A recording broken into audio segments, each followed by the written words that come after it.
Please sit. Why don't you enjoy a cup of calming jasmine tea?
Prince Zuko, pride is not the opposite of shame, but its source.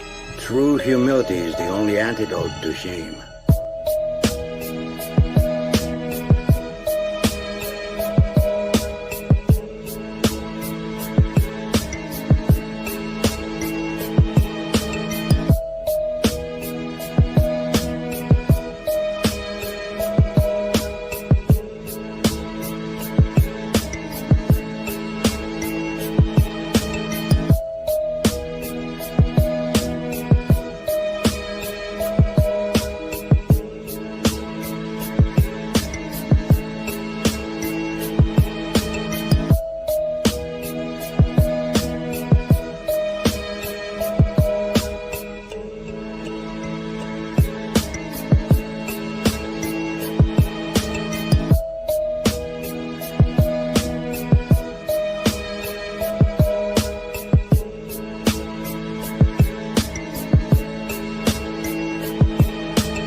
All right, what's up, people? Can y'all hear that fan in the background?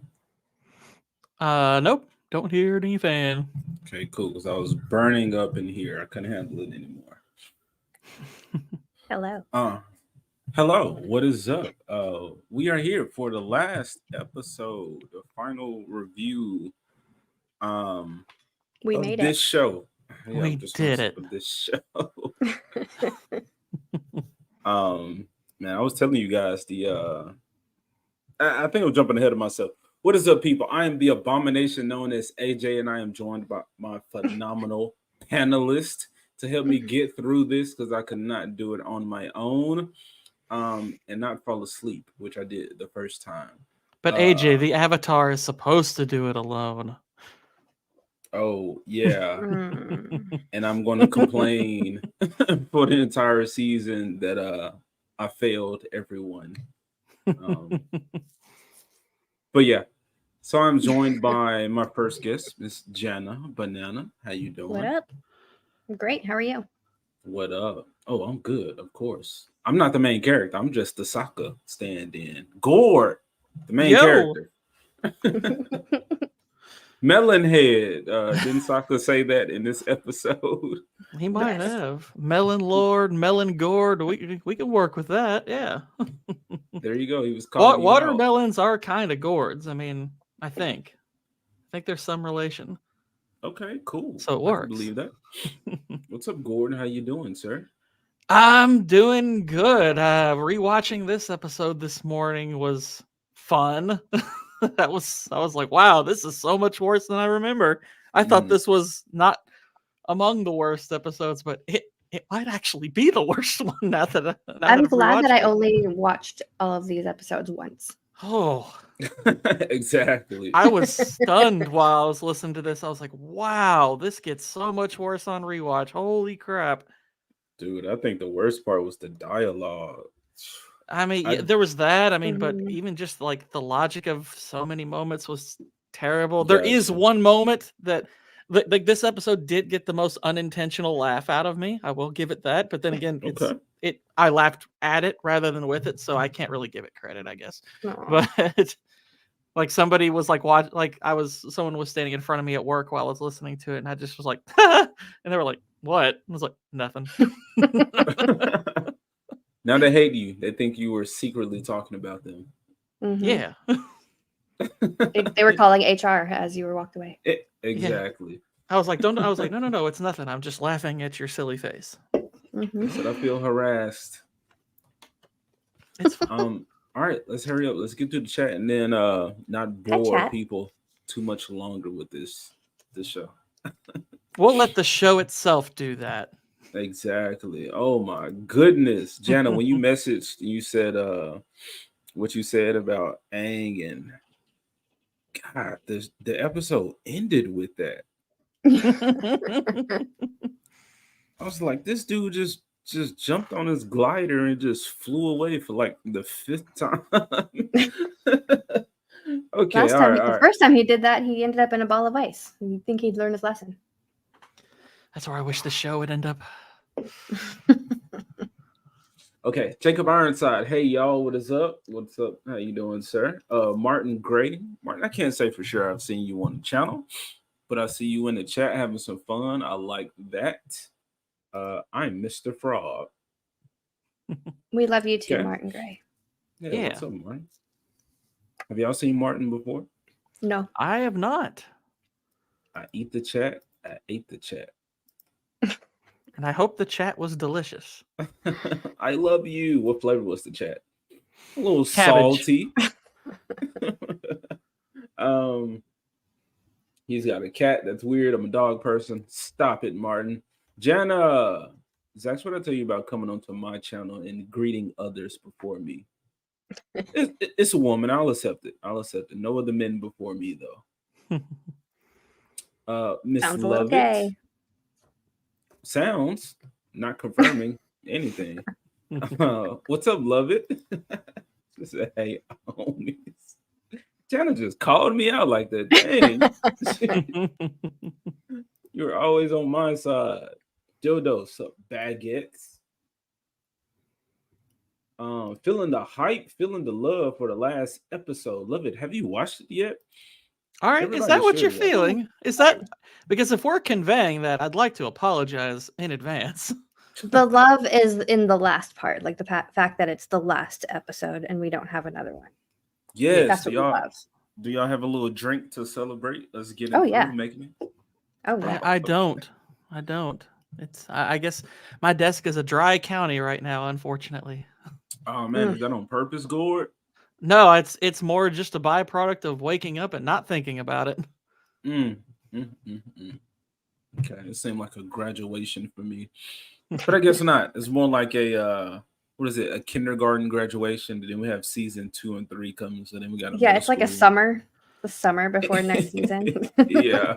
I mean, as much fun as I'm having streaming with you guys, I mean, there's also that part of me. It's like, please, let's not come out with another season for many years. Right.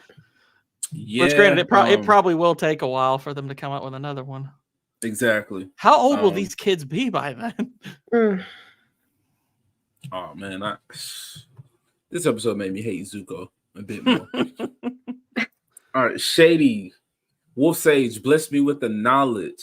Look, man, I'll give you what I got, but there is nothing intelligent. There's no knowledge going on in this show, really, to bestow upon you. It's not knowledge; it's no ledge. They won't let you jump off. They won't let you jump off. No ledge to jump to get it over quick. They're just slowly just sliding down. It's water torture. I'm gonna just support my antique farming equipment, brother. Am I the farming equipment in that? Oh shit, Martin! But everything changed when season 2 attacked. We'll see. We will see. Late night with Cap. Hey everybody, what's up, Cap? Yo. You watch Avatar?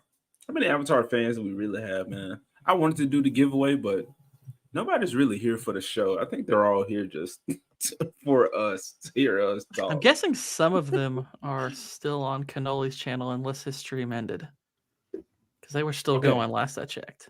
Oh, I thought it ended.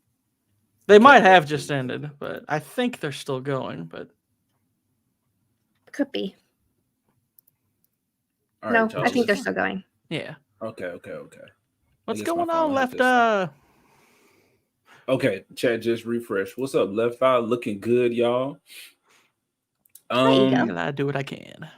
Damn, are any one of y'all mods? Do we have any mods? We need to start. I know it's bad timing on the last episode to say we need to start dropping. It looks like Jana, links. Zach's Left Eye, they're all mods. So, hey man, if y'all can go ahead and drop those links to these content creators in the chat. Ego got some stuff going on. Everybody has stuff going on, man. It's I had a thought, man. There's a lot of changes going on in YouTube, but you know, everything grows is destined to change. So it's just cool to see the evolution of all of us and where we're going, where we're headed in the future.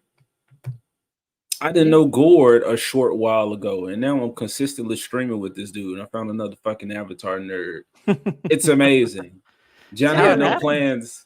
Jana had no plans of really being on YouTube. I guess she was just helping out Copa, and now she's helping me stream or talk about this show, man. So I love where we're at right now and the efforts we've put in. Gord says, "Stop talking, man. Let's get to the show." Oh no, I mean you're fine. Just whenever. Whenever. All right, let's get it over with. Let's get it over with. That's nice. So yeah, they open and they jump right into the battle, and you know, you got Aang battling, trying to take out these people in the fighting ship, which I'm like, okay, that's fine. You can jump right in, I guess. I don't think they built up to this battle very well, and which is odd considering that unlike the cartoon, it didn't catch them off guard. They knew about it the whole time they've been there, that's kind of funny. Yeah. You would think they'd actually, you know, hype this up a little bit more, but whatever. Okay, we're jumping right in. Cut the subtitles on if you don't have them on. Sure. Here we go. Let's go Arabic. No. There's English. We go English. We have Dildo here. Yeah. He can translate for us. I don't see Yakubian in there, so we can't go that route, unfortunately. Shame on me for not speaking my native tongue. Mm-hmm. Yeah, they do a little battle, and then they do the title sequence. And all right, so here he's gonna the dialogue here is so clunky. He's like telling him how the ice wall is it's impenetrable. You you can't get through. This is silly. And he's like, he has to do it. And he's like, well, look for fissures and you should be able to get it. It's like, you just said it was impenetrable. In warm water. You literally just said it was impenetrable. It's like, it's impenetrable. Yeah, except fissures, but it's like, you can't go. Just telling him that just to make him not go. I hate these people's faces. The round face, the flared nostrils. It's like, man, this Zuko is faking emotion. Which, with animation, it's easy because you know exactly what you're going for and you draw that. The actor has an idea, based off of what the director or whoever tells them, and they try to emote that. I just feel that if somebody actually watched this show, then they would know what they're going for. This dude is very emotional. Yeah. But without. But like in a childlike way. Yeah, and like even when he talks to Zhao, yeah, I'm glad you said in a childlike way. Like you can see it. We're not there yet, but yeah. Oh, Martin, between this and Good Times, almost enough to make you drop Netflix. Dude, I get Netflix free with my phone bill, so I got you. I got you. If I was paying for this shit, though, fuck no. Heck no. I'm trying to curse less. A little bit less.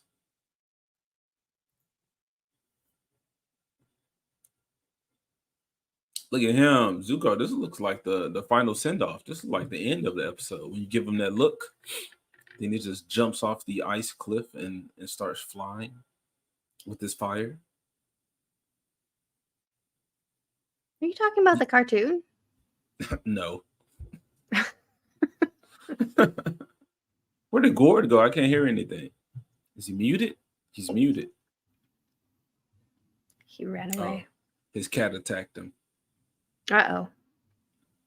Yeah, I hate cats. Oh, he's gone for real. He's not even going through the video anymore. Uh-oh. Yeah, dildo. Exactly. Bad acting. Exactly. Yeah, it's bad. He's a great martial artist, though. I give him props for that, but it made me think, this dude should have been a stunt double. He should not be the main guy. Yeah, he's not the main guy. Mic issues. Meh. Did he say that? Oh, he's in the chat. That. Mic issues. Man, that got nothing to do with you scrubbing through the video, man. Let's move it along.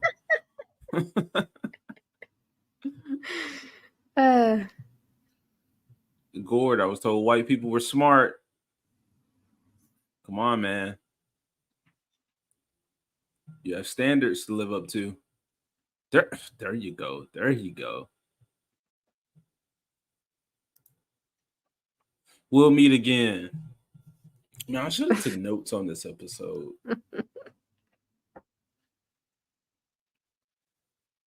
It would have just said bad on repeat. Yeah. I would need context, though. Might have to unmute me. I will never silence you. Can't unmute your guest. Their mic isn't connected. That's what it says for me, Gord. It's nothing personal, man. I love you, brother. Am I here? You're here. You're here. Yeah. Okay. Yeah, it's because I'm sharing screen. I have to go back and forth. And I was trying to actually say something about that part that I kept it frozen on for a sec because I thought the line was strange that Zuko said. So I can't even see if my mic goes out. I was like, I couldn't even see it. Go back. Can you find it? Oh no, it's fine. It was just one little goofy line where he was like, your son would be proud, would have been proud to have you as a father. And I was like, what do you mean would have been? It's like he don't you mean he was? Knew him? Yeah. It's like, yeah, it's like I thought that was weird too. Yeah, it's like it's not like he didn't know you. That's weird. That was a weird line, but then I was thinking, what was it, Wu-Ten, Lu-Ten, whatever it was. It's like, would he have just been another Fire Nation soldier though? Like, how much of his father's wisdom or like philosophy did he really adopt? I mean, he grew up with them, so I mean, as far as we know, there was nothing to suggest otherwise. Mm-hmm. Yeah. Oh, this was terrible dialogue. This is bad, isn't it? It's like, you think? You think you little retard? Do you think it's bad? Yeah. Jeez. They're coming to wage war. Like, oh, I don't know. The Fire Nation is coming to invade and just, destroy the Water Tribe. I don't know. It could be bad. Maybe they just want to talk. Yeah. After he'd like destroyed an entire ship. We're here to share information on how to build boats. Okay, so when he said that, all I heard were you guys talking about just mindless exposition. Mm-hmm. Exposition without thought. So we're coming up on the part that actually made me laugh. All right, so we have to. So you have to. This is one of those things where it's not overt. You have to actually think about the situation. All right, so they have gone from being on Zuko's ship to now they're on Zhao's ship, and they're talking about their battle strategy. He's like, why aren't you at the front? And he goes, and he's basically talking about how he's going to send his one ship around. And he comes around here and he sees this airship and he's stunned. And I'm like, how did you not see this on the boat? It's huge. When you walked on, it's like, what? This is not surprising. Are you kidding me right now? It landed while he was inside.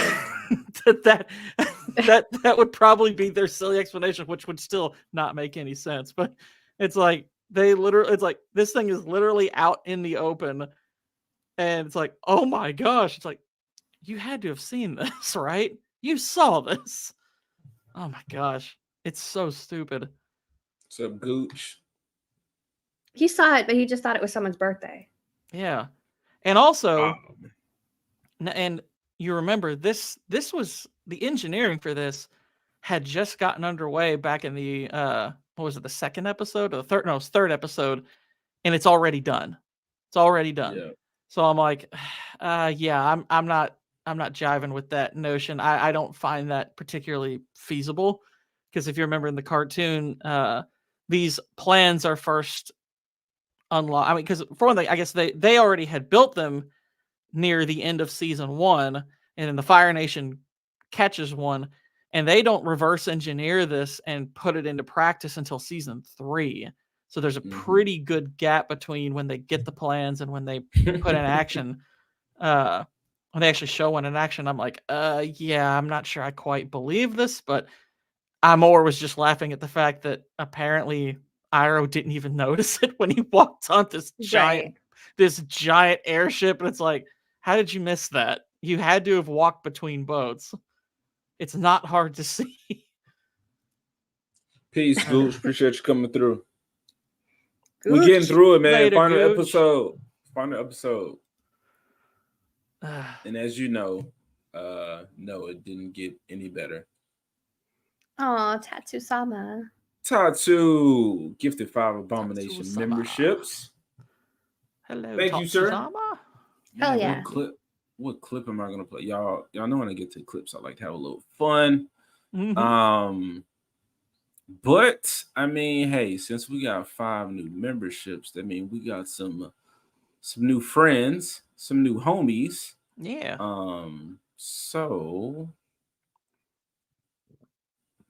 So prolonging time till I can find the clip. Why do I have so many goddamn clips? Play Here we go. the clip. Play the clip. The gang's all here.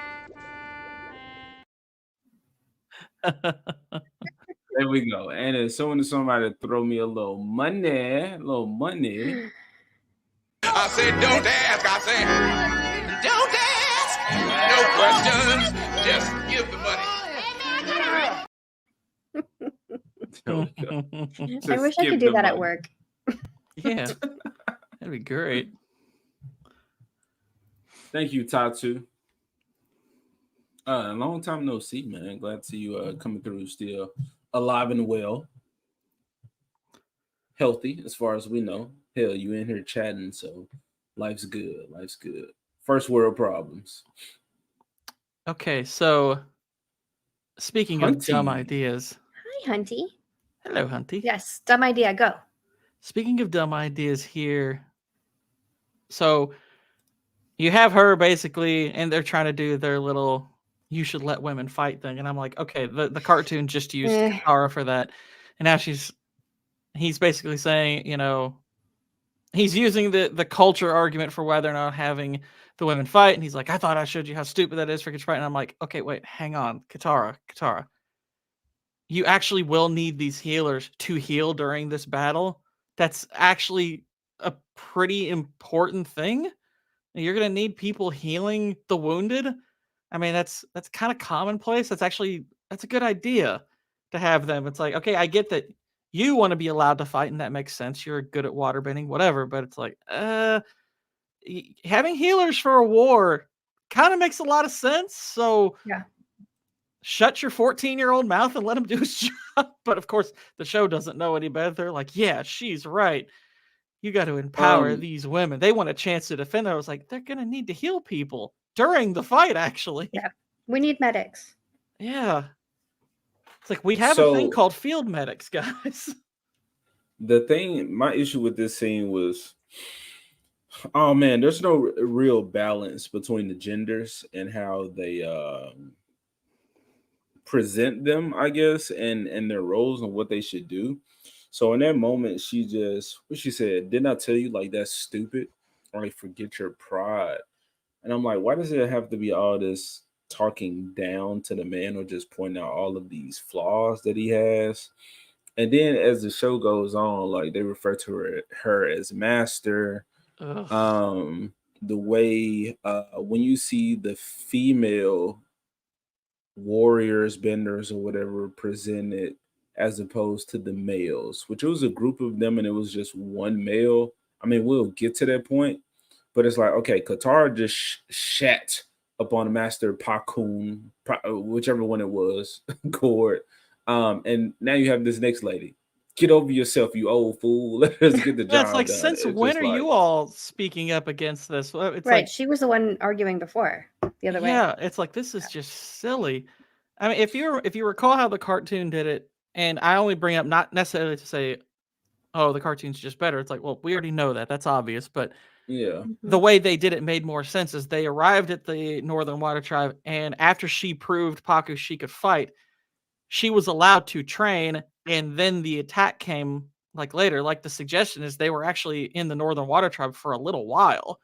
And then when the attack came, it was like, oh, okay, well, now she has to, put her skills to work. Here, they've been there, a couple of days?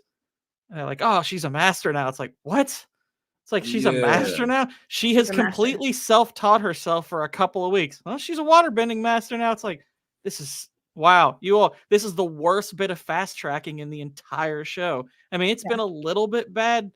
Well, not even low. It's been, I'd say, moderately bad during the show, how they've fast tracked her training. But here they have jumped her up to master. And it's like, are you kidding me right now?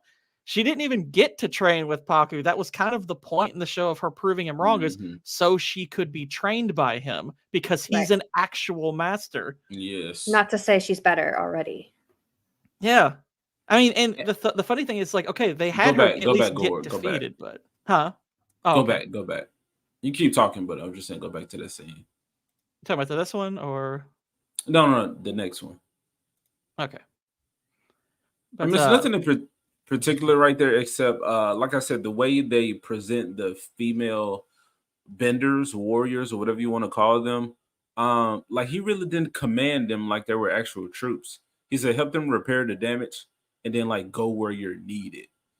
And I was like, you're not really selling me on as a master, or like these women have real purpose besides girl boss.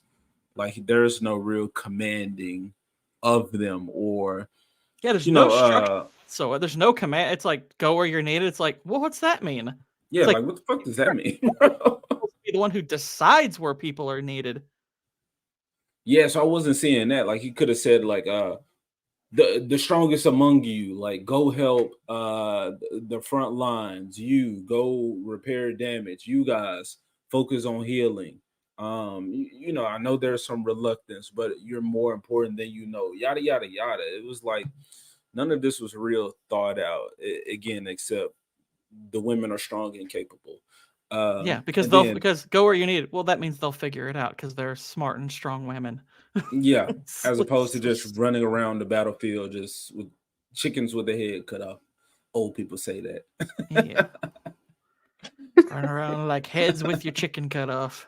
Yeah, it's That It's sounds like, worse. wow, it's clunky from the outset, and already the logic is already starting to break down.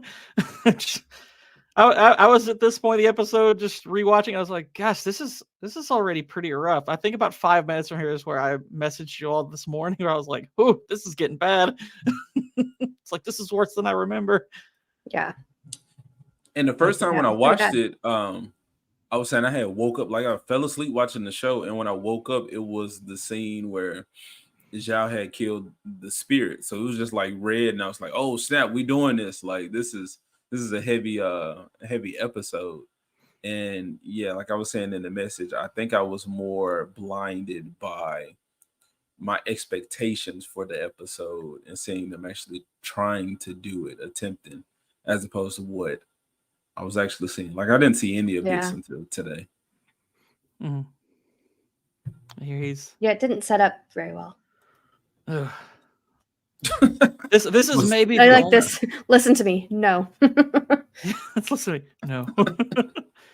I'll give it a little. This is maybe the one part I guess they sort of got right, is where she's saying she wants to fight and help her people, and he talks sense into her. And he's like, no, if something happens to me, I need you to lead. And I'm like, yeah, exactly. It's like, thank you. Okay, and I was like, all right, I'm fine with that. I'm even fine with her having that moment where she wants to help. I'm like, okay, that makes sense. I get why people feel that way, but at least here they didn't have him say, okay, you do what you need to do or something. It's like, no, you actually will be needed in case he dies. That actually would be really important. Yeah. But they made her strong for no reason. Like the bending, at no point did she actually use bending in a useful manner. And she doesn't go back to the Fox Spirit shit. That's just something that she did. There is something she does with bending later in the episode, which I'm curious if you all caught how silly that was, but we'll get to it. Yeah. Yes. Yes. Okay. Like I didn't even think about it the first time I watched, and then I watched it again. I was like, wait a minute. Are you referencing the Sokka or the Momo? Yes. The Sokka thing. Well, the Momo thing's bad too for other reasons, but the Sokka thing in particular. Yeah. But we'll get there. But yeah, he's, like I said, he's talking some censor. That wig is just still so funny. And I feel bad. I feel bad for the actress, because she's actually one of the few decent actresses on the show. She's not bad. Honestly, she's even decent enough to compensate for some of the bad dialogue she gets. She's an okay actress at the very least. She's just playing another character right now. I don't know who it is. She's just got that horrifically stupid wig they've got on her. It's hard to look past. It's like, oh, sweetheart, you poor thing. They couldn't have colored your hair white. Maybe she has really short hair and they just couldn't work with it. But gosh, that wig is hilarious. But it's funny that Lovett says this, because as I was watching the big scene with the spirit, water spirit, moon spirit, whichever one it was, yin and yang, the koi fish. I was calling it Koizilla. Visually, it looked it was amazing. I loved it. So I was thinking Koiju. Koiju, that's better. Yeah, that is better, because I'm breaking down the words. And I'm like, neither one is bad. They're both pretty good. But I was thinking Koiju. But I was like, fish lizard. That's not really. But it's like I would have been reluctant to say it to some people, because they would probably just think I'm saying two words. Like, what do you mean Koiju? And I was like, no, one word with a J-U. Bro, Koiju is perfect, boy. God dang, I like that. The Koiju. But this guy. Oh, I hate this guy, man. It reminds me of. I am still Team Han. Han is his name. Yeah, I still like him. Yeah, I still like him. It reminded me of. I'm okay with them turning him into an honorable character. That's fine with me. Useless. It reminded me of Young Justice. Gordon, did you watch Young Justice, Jen? I don't know. I haven't. No. Dang. All right. Well, Aqualad is in a relationship with another guy and a woman at the same time. They got this little threesome thruple thing going on. And this is exactly what it reminded me of. Because like Han and Sokka just have these like eyes for each other. And there's this woman in the middle of them. Well, okay, now hang on now. That's not okay. So here he literally is telling Sokka, take care of her. Now he has eyes for her. It's like he's saying that's a pointed way of saying that he still is in love with her. He's saying my And- man but he- about he to take care of my understands. woman. That other 2/3 of the relationship will live on. We got to keep this triangle intact.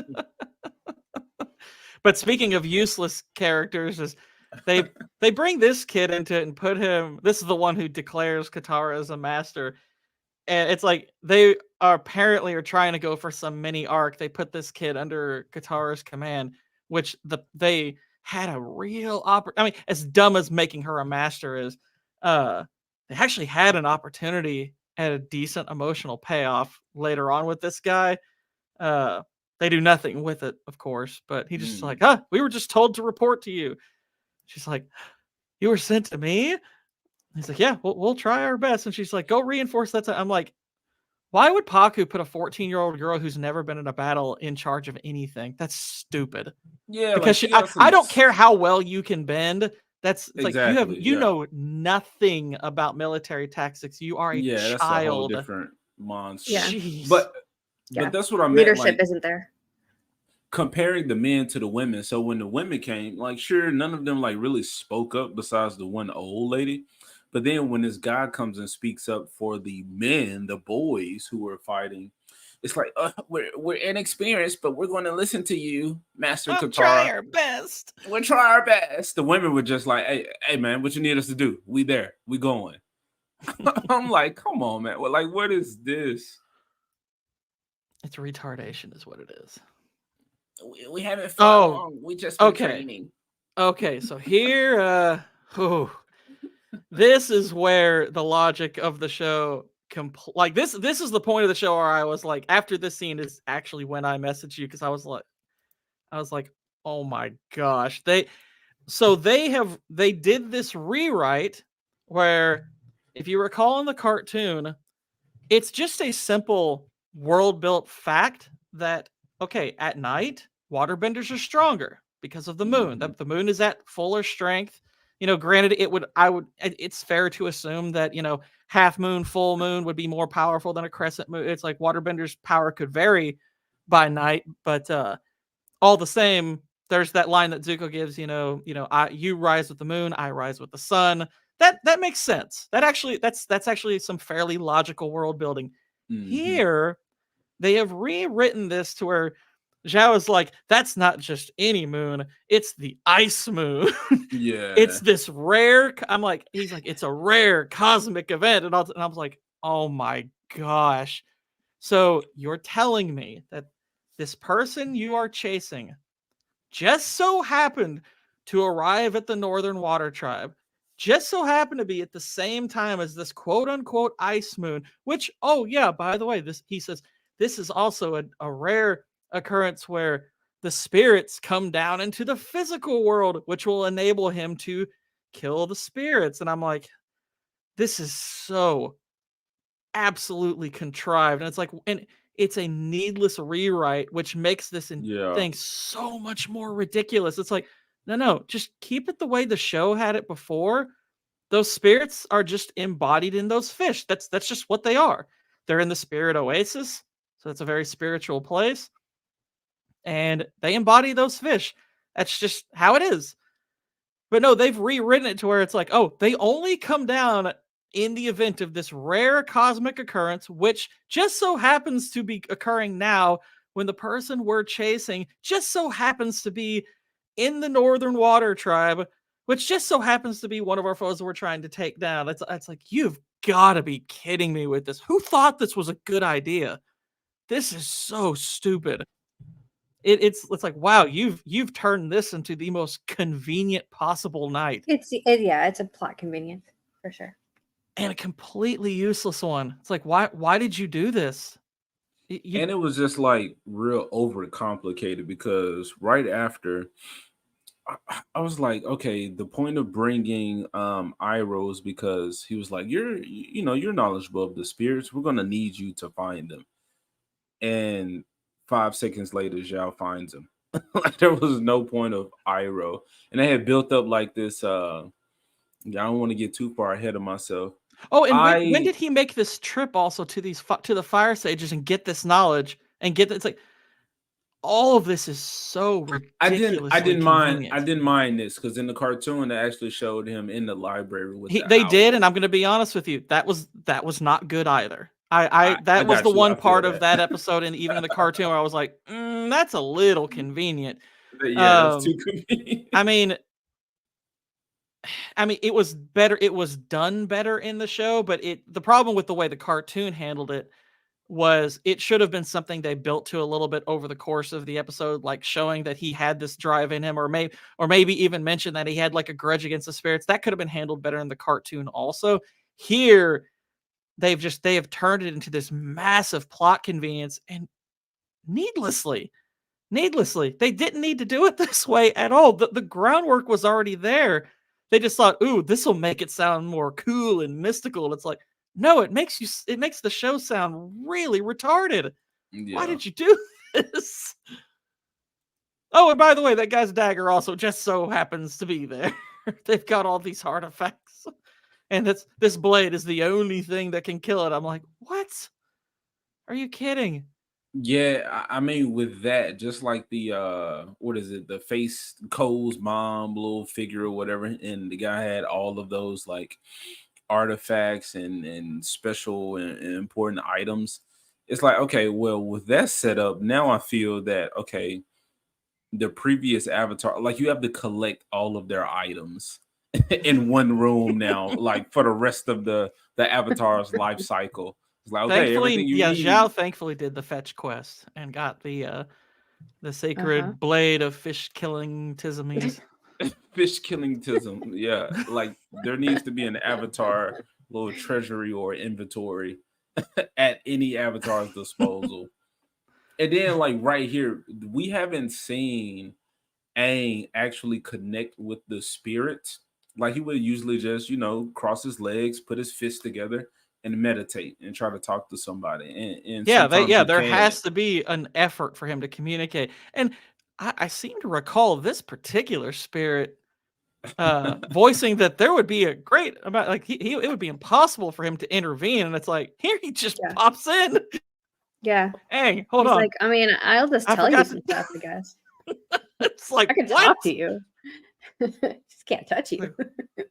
I kind of feel I get the sense that this was just written in last minute. They were like, wait a minute, how's Aang gonna know what Zhao's doing? They're like, have what's his face show up and say, oh, Pretty my much. blade is near. He's gonna attack the spirit. It's like, what? Number one, how do you know that just because your blade is near? I mean, but it's like I could have sworn you said this would be really tough option. on you. Yeah, it's just like he just pops in. Yeah, I could have sworn he It's said his lazy. spiritual connection sucks out of all the avatars, but he's the one that can just pop up wherever Aang is and just. Aang should be like, hey, while you're here, can you go ahead and embody me and take these suckers out? I mean, Yeah, came let's into go the ahead and world. Get that super water bending going, Kuruk. And if it has returned to the north, it can only mean one thing. And I was like, really? The artifact that is linked to you, its return here can only mean one thing? That's bull crap. It's like, number one, it actually would make way more sense if that thing never left. Why is it in the Fire Nation to begin with? That actually should be probably in the same temple with the statue, I would think. It's his artifact. That would actually make a lot more sense. Yeah, that's what I said. It seems like you got to collect all the Avatar artifacts and just pass them on to the next one. In whatever nation That's the side quest. That's the side quest. Collect all the artifacts and deliver them to the current Avatar. That's so stupid. And he's like, you're gonna meddle with the spirits, and he's like, you're talking about killing the moon and the ocean spirit. He's like, no, I'm not a monster. I'm just gonna kill the moon. It's like, okay. It's like, how cool would it have been to see Kuruk take over Aang's body and go out there and just surf and destroy like all 100 of those ships. I mean, I don't know if I would find it cool, but just because I think the logic of this show is so utterly broken, but given what they've presented us, it's like, why not? Just do it. It would have been cool. It wouldn't have made sense, but it's like, well, look, I don't care about lore. Like, I'm not trying to be serious anymore. No, it would have at least added a little bit of fun and levity to this dull show. It's just cool. It's just surfing, knocking Fire Nation ships. Look at the arrow on his head. It's off. It's a little off. It is. Oh, it's the arrow's off. Oh no, it's crooked. Oh, poor kid. I mean, don't worry. If it's in motion, kind of adds up.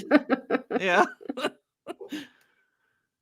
Are you okay? No, my arrow's off. My tattoo's feeling weird. Oh, and here is where Momo gets hurt. Oh, no. Before this. I think it was before this. Okay. Katara has a retarded line when she's instructing the guy who came to her because she's a master, and she says, if you see a fireball coming towards you, don't try to take it on yourself. Come and get Tell me. Yes. I forgot she said that. I think I totally missed that. Oh my gosh. That's hilarious. Come and get me. Yeah. Don't try to take it on yourself. Come and get me. Somehow I'm going to make you see one coming. It's like I hope it's a really slow moving fireball. Oh my gosh. Yeah. Oh man, I want to clip that. I need to find. I'm gonna have to after the show download that part or something. Clip it somehow. That's hilarious. I promise you, it's there, man. I was like, yeah, it's that. Somebody's not like, really. What is she gonna do? I can't believe I missed that. That's hilarious. If a fireball's coming at you, don't take it on yourself. Come and get me. Come and get me. Oh my gosh. Like gravity's just not happening. It's like, whoa, hold on, fireball. Just a sec. Hang on. Katara, come here. There's a fireball. It's coming right at us. She'll be here. Just give me a sec. Fireball's like, oh, okay. I'll just wait. I'll take her on. No problem. That's hilarious. Yeah, that's why I said, man, the dialogue in this episode was the worst part of it for me. That's funny. And I can't wait to find that. I'm actually now kind of excited. But yeah, now Momo, very I guess an inconvenience, but very inconveniently, like they blow up that section and the rocks fall and they hit Momo. And okay, can someone explain why can they not just heal him here? Right there. Water's for healing. Put him in the water. It's like you don't have to go to the Spirit Oasis to heal Momo, do you?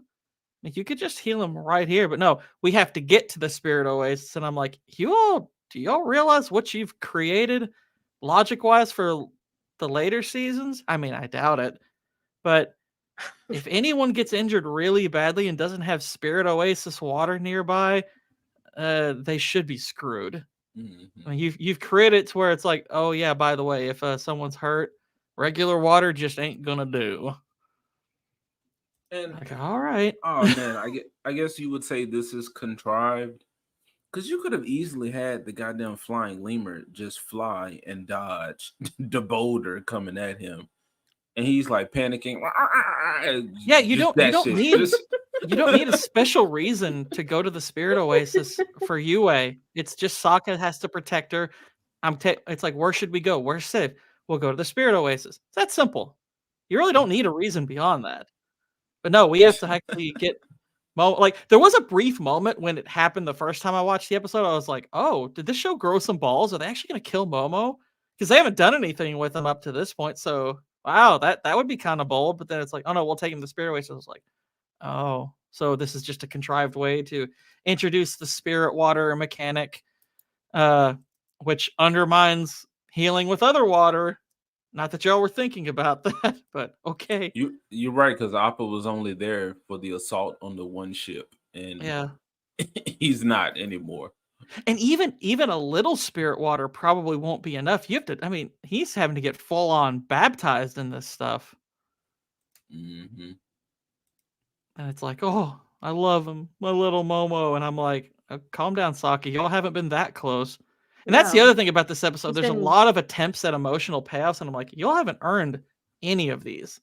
Like none of, like the worst. One of the No. worst things about this show is, other than maybe, you know, Sokka and Katara, and I guess Sokka and Suki early on, it's like y'all have really done very little to develop these relationships. So Sokka being all happy that Momo's okay, it's like, okay, why do I believe that? 'Cause He's Momo only hasn't shown had any- annoyance towards him. Yeah, Exactly. He went from trying to eat the guy to he's just there. He tolerates him. I don't know why, but in still frame, this shot is kind of funny to me. It just looks funny to me. It's like, oh, Man, here comes a little blimp. It's like good, like Goodyear's watching the war. somehow it looks like when you see the shot in like a Santa Claus movie. You see Yeah, his a little sleigh bit. up there against against the moon.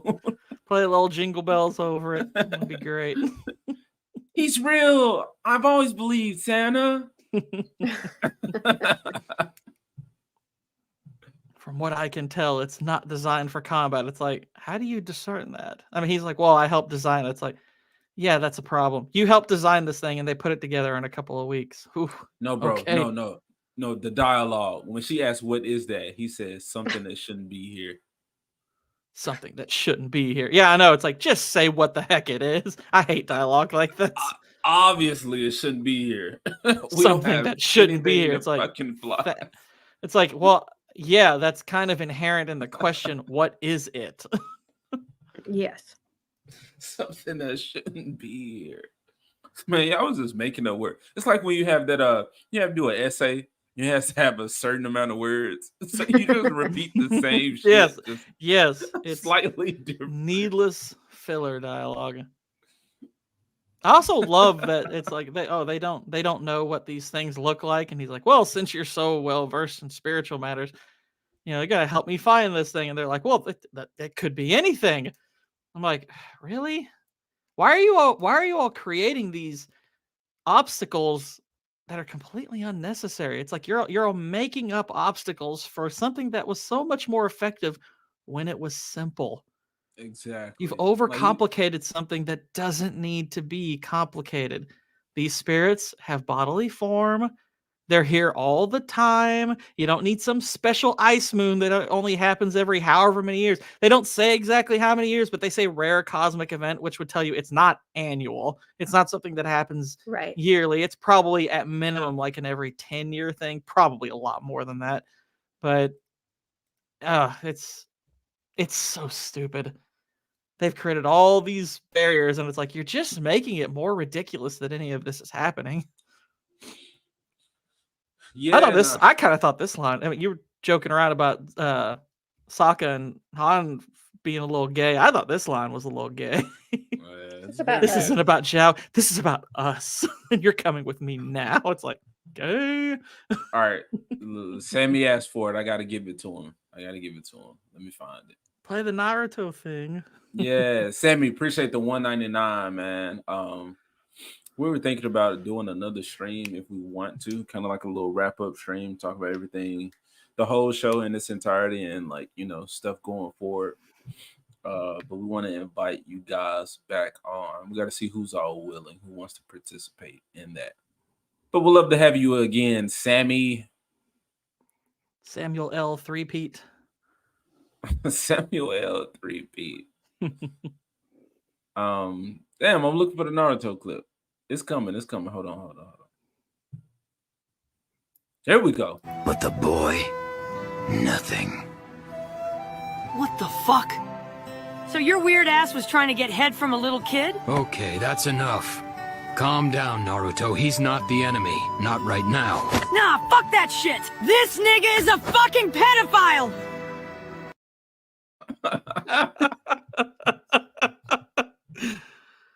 Oh man. Oh shit! Thank You have you, to tell me where Sandy. you got that. That's pretty dang funny. Bro, dude, Barack Obese.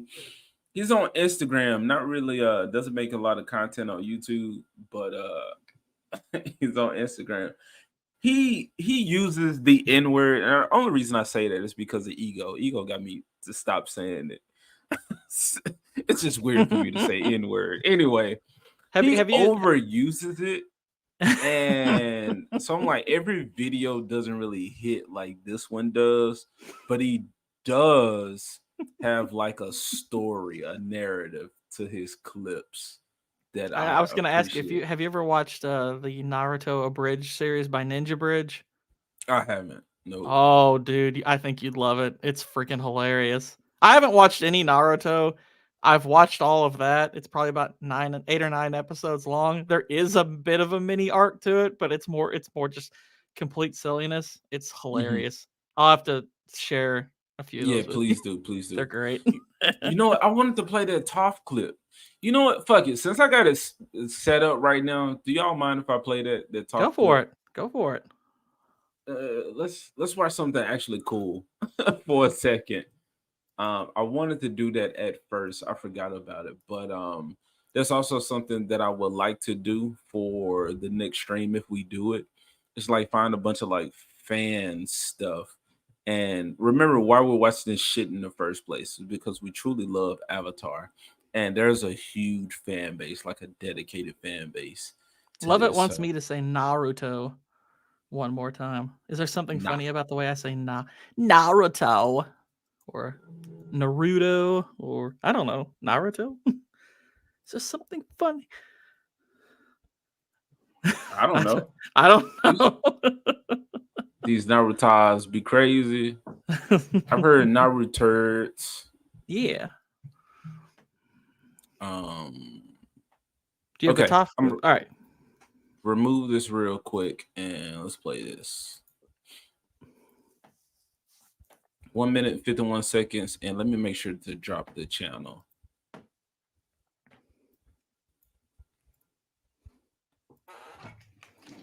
I can't just be stealing content. Why not? All right, y'all ready? Oh.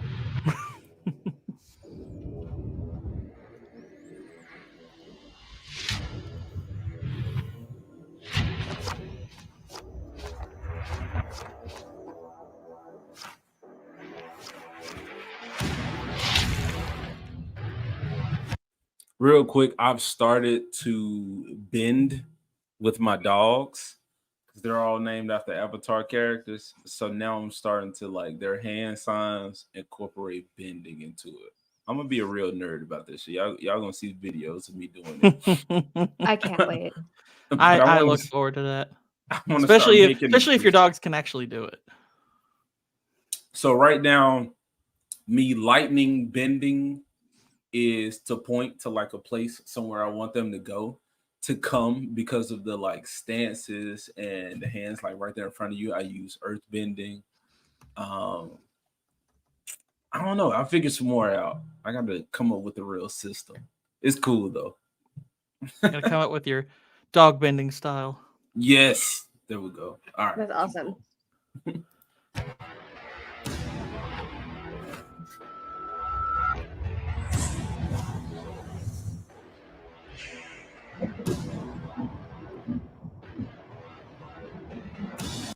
These dudes don't look like benders at Yeah, I was all. gonna say, I was like, Toph just dropped into the real world, and Bro she's got a Jordan sign.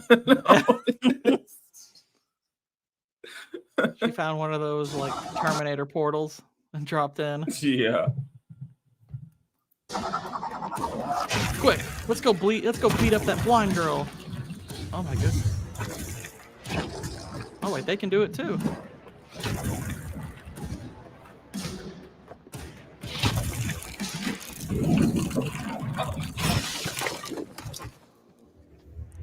Wow, it's sad. The earthbending in this fan fight concept is better than the Shyamalan movie by like many miles. Yeah. Oh Holy yeah. crap. Remember how it And took like 8 guys to bend one rock really slowly? So this is what I mean by like this Netflix show treats the bending like powers. You Yeah. see, she's in an actual stance, and she has to hold that to Yeah. continue whatever like cycle, whatever form of bending that she's trying to do. Like it has to translate into the next move. So I mean, like this is attention to detail that I Yeah. appreciate. Yeah.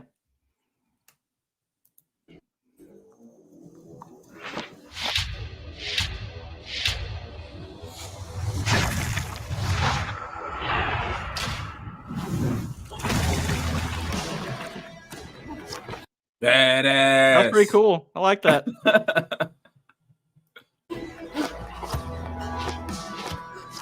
I mean, granted, he probably died, but that's fine. Yeah. That's She didn't fine. do it though. She just pushed him in the way. It's like you killed yourself. Congratulations. Yeah, his friend hit him with the rock. Be mad at him. Nice.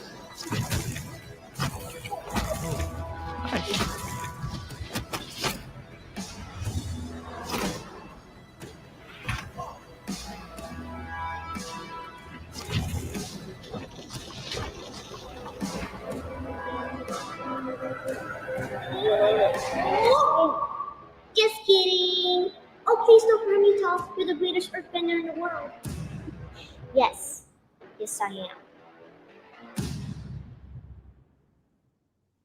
That's better casting than most of this show. Sounds just like her too. Yeah. Like that's how I imagine Toph. And don't you forget it. Yeah. I like that. That's cool. I enjoyed that clip more than I've enjoyed this entire show. I had to lift our spirits up a little bit. That's good. I feel the power of the ice moon now. No, Copa. I've never heard that before. It's a legit question. It's a good question. Martin, I want to know where you're from, man, because I posted this in like the Avatar Facebook groups. Finally, I posted something on my Instagram. Where the heck did you come from, Martin? Bending my dogs, not over. Oh goodness. Okay. Oof.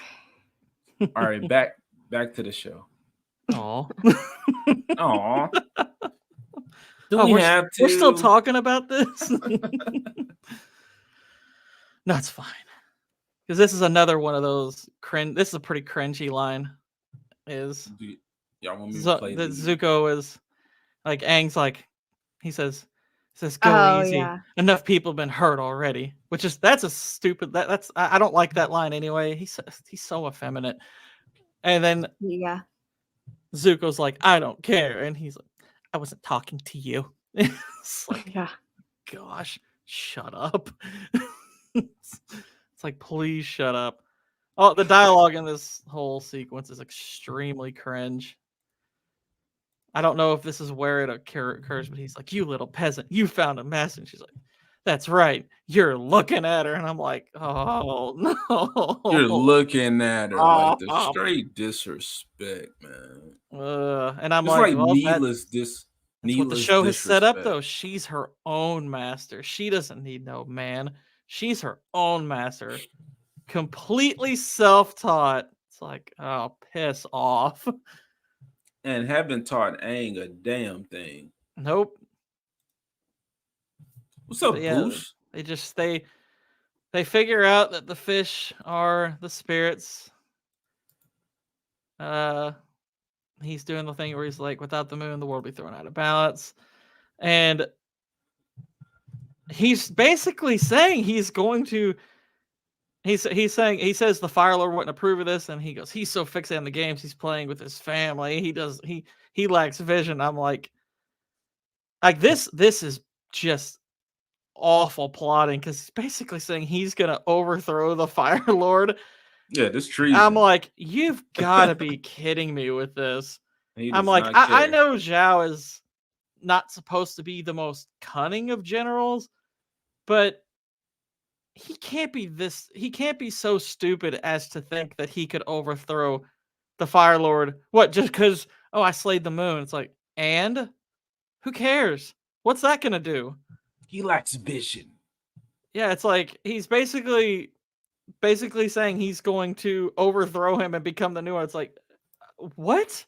When has this been your ambition? And what makes you think you would ever be able to pull that off? Are you kidding me? And the soldiers that are with him, the second they hear this, should be actually on Iroh's side. They're like, whoa, he's basically speaking treason here. What? Okay, Iroh, we're on your side because this guy's talking treason right now. I mean, even when Iroh's like saying, I will, he goes, whatever you do to that spirit, I'll unleash that on you tenfold. Same line as the show. And he goes, spare me your empty threats. And I'm like, what do you mean it's an empty threat? Iroh's really freaking powerful. That's not an empty threat. Why would you? He's well known. It was an empty threat.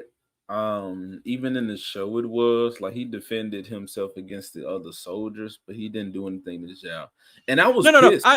But that's ad hoc. That's after the fact. It's like that's not the attitude Zhao should have. You know, the show making that work so the line works doesn't fix that. That's a stupid notion. It's like, no, Iroh should be dead serious here, just like he was in the cartoon. Because in the cartoon, the second he attacked that thing, you know, Iroh went nuts on him, you know, and he had to run. He didn't though. He didn't go tenfold, man. I mean, he shot some fire. Zhao got away from him in the cartoon. That's how they did that. Is he got away, and then Iroh had, you know, ended up being there to help with the spirit. He's the one who actually convinced Yue to give herself up, basically, which that made sense. But yeah, but that threat should not be considered an idle one. It's like Iroh is really powerful. It's like, okay, you got your back turned to him. Oh, spare me your idle threat. And I'm like, I would take that seriously. That's kind of a big deal. I think it's more so of him thinking Iroh understood his place as a general under an admiral. So I don't think that quite works at that point, especially when he's already said he's going to overthrow his brother. I'm like, you've kind of thrown your title out the window at that point. Okay. You've spoken treason at this point. It's like your title doesn't mean squat. And he starts like, your presence will lend legitimacy to that claim. I'm like, oh my gosh, this is who thought this was a good idea? It's like, let's make Zhao think he's going to be Fire Lord. It's like, you got to build to that. He needs a plan, not just, well, once I kill the moon spirit, it's like, then what? That doesn't make you a great firebender all of a sudden. It's like, it's literally you against the entire Fire Nation, dude. Well, that's him really being retarded. Used by Azula, which we find out later. But even that, it's like, okay, if you're going to have her put that idea in her head, you kind of need to show that. Yeah. You know, you might want to show that. Or at least allude to it more strongly than you have. Like, I've got somebody who's going to help. Like, he could even say at that point, it's like, I have somebody close to him that's going to take care of him for me or something. It's something to, I mean, granted, it's still a dumb idea either way, but because why on earth Zhao would trust her to overthrow her father, that wouldn't make a lot of sense. But okay. It's dumb. It's really, really stupid. Yeah. But yeah, he's so release the spirit and I'll go with you peacefully. He just put his staff down. Saying, Aang is such a pansy in this. I hate what they've done to him. Martin Gray. I am announcing my desire to usurp power.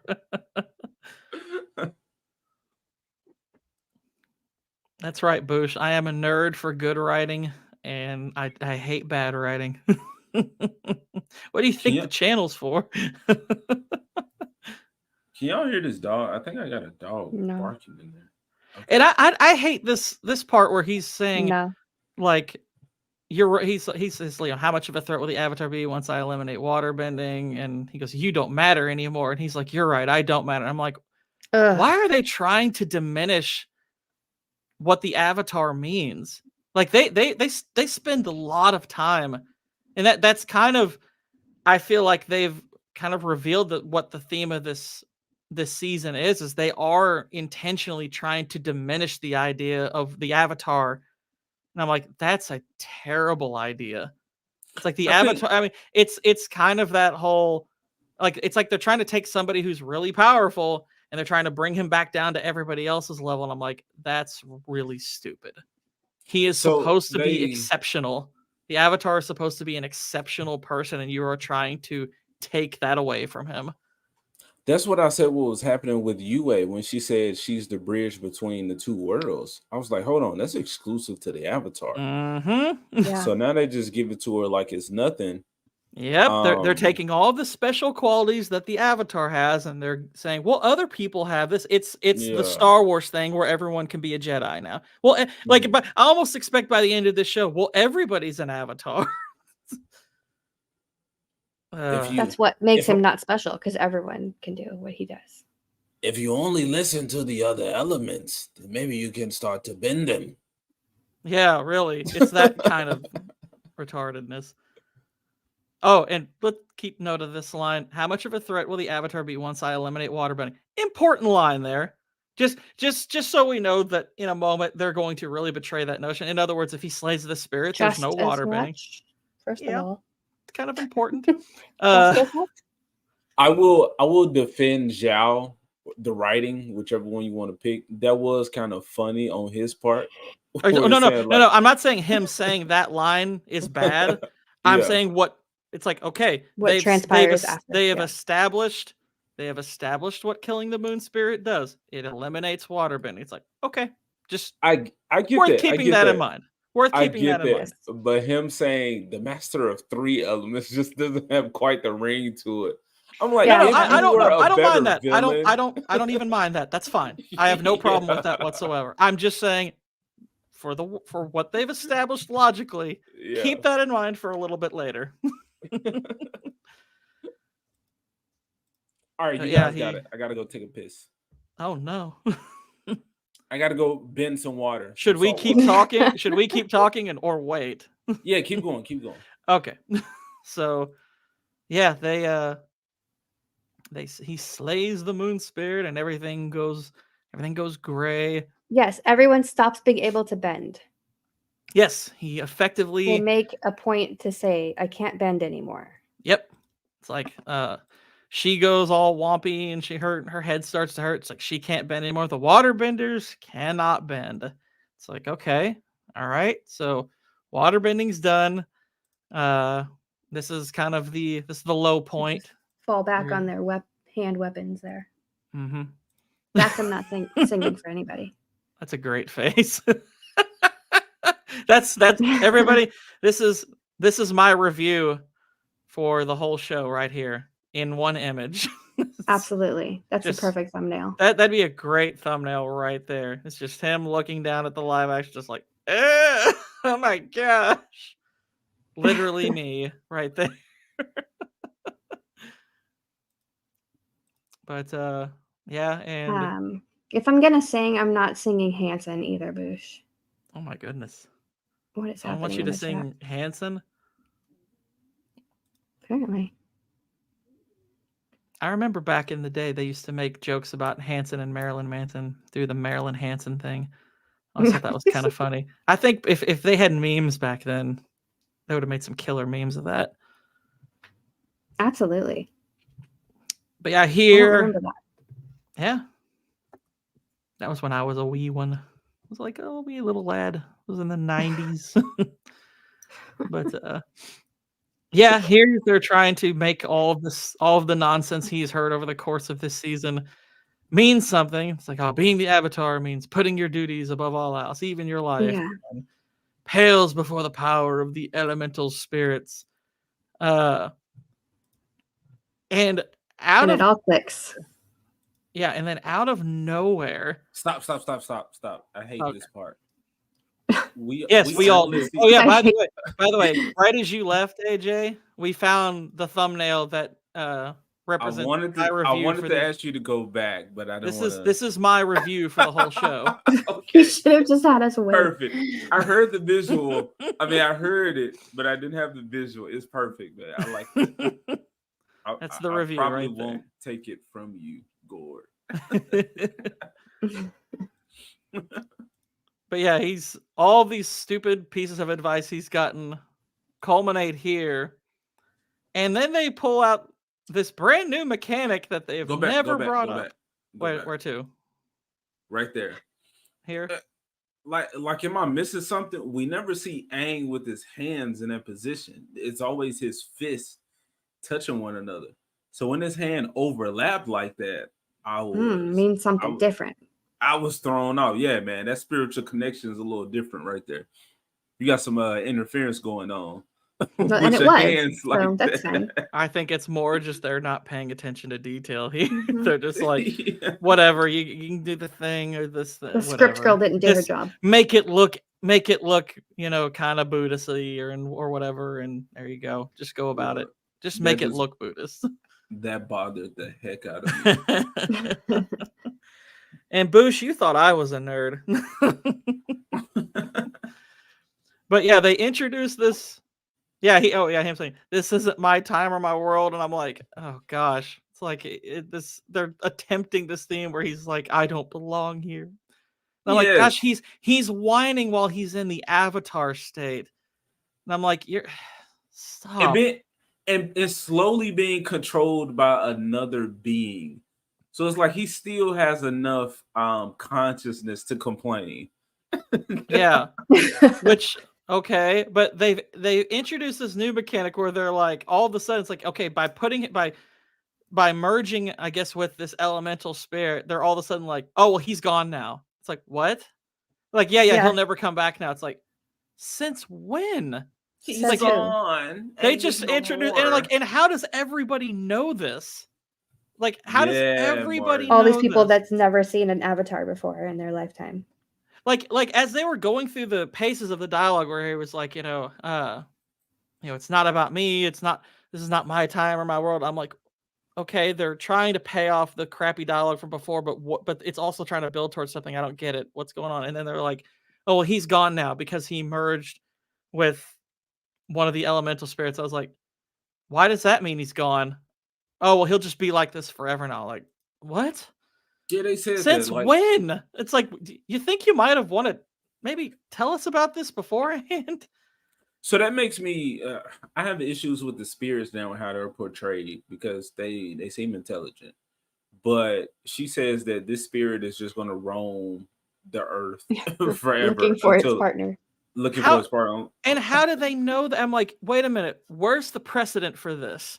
Yeah. Are there giant spirit monsters doing something similar roaming the earth? Why is it that only a couple of specific people know about this? It's like, how do you come to this conclusion?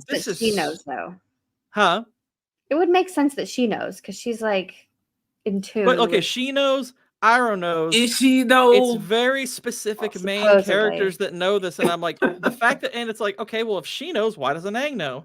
I mean, she's much older than him, and he's the Avatar, and he's grown up with monks. So it's like, you'd think this would just be common training for people like that. I mean, holy crap, they just pulled this out of their butts. Like, geez. But they haven't taught him anything about being an Avatar. And I'm just saying, world is like an extra but they've taught it. But if you're a monk, you're learning about spirit stuff all the time. Is what I'm saying. Yeah. It's like you would. I mean, she's not the Avatar either. So, and her spiritual connection, as far as I know, is kind of a secret. She's not the Avatar, but she's the bridge between worlds. Yeah, that's what I'm saying. But and the fact is, like, I mean, it would seem she's that's sort of a secret that she can go between. She doesn't seem to make nobody else seems to know that, but her. No use of it, bro. When we see her go through that door, that like kind of, you know what I mean? It has the water symbol tribe on it. Her and Sokka go through the door. I thought that was the door to the spirit world, but it's just like, no, it's just another area that we're going to. I gotta step out, man. This dog barking. I gotta see what's up with it. Keep going. Yeah, now we have Koiju rampaging through the water temple. Is gonna wreck everything now, so that's great. But yeah, then I think the effects for it are I'll give it this. It's a cool looking spectacle. It's decent looking. I was a little concerned about this moment because I was like, how is this gonna look good? Is it gonna look stupid? I was like, it looks all right. It looks fine, I guess. It's still stupid in concept, just the whole thing, like, oh, he's never coming back now. He's just this thing for now on. Which, I'll be Yeah. honest, the idea of this thing roaming the earth forever with this little boy floating in the middle is pretty funny. It's this little glowing boy in the middle. I'm like, well, 1,000 years from now, when this thing's still roaming, they're like, what's that little glowing boy in the middle? What's up with that? What's that all about? And I'm like, wouldn't that also mean that if he can't die inside of that, wouldn't that mean the Avatar is never reborn? I mean, that'd be a pretty horrible. There'd be some Yeah. horrible implications there. They're like, oh, wait a minute, now there's no more Avatar because he never died. So, whoops. Let's not He's get just into the stuck there fan forever. fiction. It's not of fan fiction. Avatar. We're extracting from a logical standpoint what are the implications of what he's done. It is, but then it starts to remind me of people's issues with Vatu and Rava. Yeah, but I don't know And what that. I how- don't know. I don't even know what that is. Oh, okay, bro. You should watch Korra. Just watch it. Fuck it. It's not as bad. Oh, as this, Batu. though. Oh, It's okay. not bad. I thought it was It's pretty not bad. bad. I watched a bit of it. I was like, this is stupid. I stopped watching, but I It's forgot their not. names. It's not the original, but it's. I thought the first season was okay. Pretty much from there, I thought it was kind of crap, and I thought it got worse. I thought the ending was horrible. The idea of it, and I know Fenrir talks about this a lot, but it's just the fact that the Avatar is not more automatically morally righteous. They are capable of doing bad things if they want to, but it's more so I for the figured greater that. good. I mean, but again, that'd be a whole other thing to get into. But this is more, like I said, this is more just extracting the implications of what they've done. This is what they've done with their writing, and this is what I'm saying is like when you write things like this, you should have some forethought about. All right, if we're saying this is what's happening, you ought to consider the implications of what it is you're putting out there, because like that should be things that other characters are thinking about too. If I can think about it on the fly after watching the episode once, then these characters who apparently know about this mechanic should have already thought of this beforehand. They've had time, so it's like, oh, he's given himself over to an elemental spirit. He's going to be like this forever. They're like, oh man, that means there's no more Avatar forever. My issue is Yue being a goddamn spirit that they introduced with that's dumb. That's dumb. Form. Yeah, like her being able to do what Aang does on that front is really stupid. But it's like now she can't even like communicate with the spirit. But you're over there chilling in a world more often than most, and you can't just like go into. I honestly thought calm them down. I honestly thought at first that they came up with this mechanic so she would be the one to bring him back. That's what I was thinking they were gonna do. I was like, okay, this is really dumb, but maybe they're gonna give Yue a moment where she's the one trying to bring him back, and the reason she's able to is because what's the spirit this thing is looking for? He's looking for the moon spirit. And what does she have in her? She has the moon spirit in her. And I'm like, okay, you could maybe do something with this. It's a silly roundabout way of getting to where the cartoon already got much easier, but okay, you can do something. But they didn't even do that. We're fixing this show. We're fixing this show on the fly. They had a whole writer's room, guys. Yeah, man. It's like the koi Jew. The only way it realizes it has to be. The only way it realizes that okay, it's fine, it can calm himself down is because I don't know what it felt the moon, like the colors changed. It's like fucking Bizarro Superman, just like retarded. And it's like, oh, the color back same.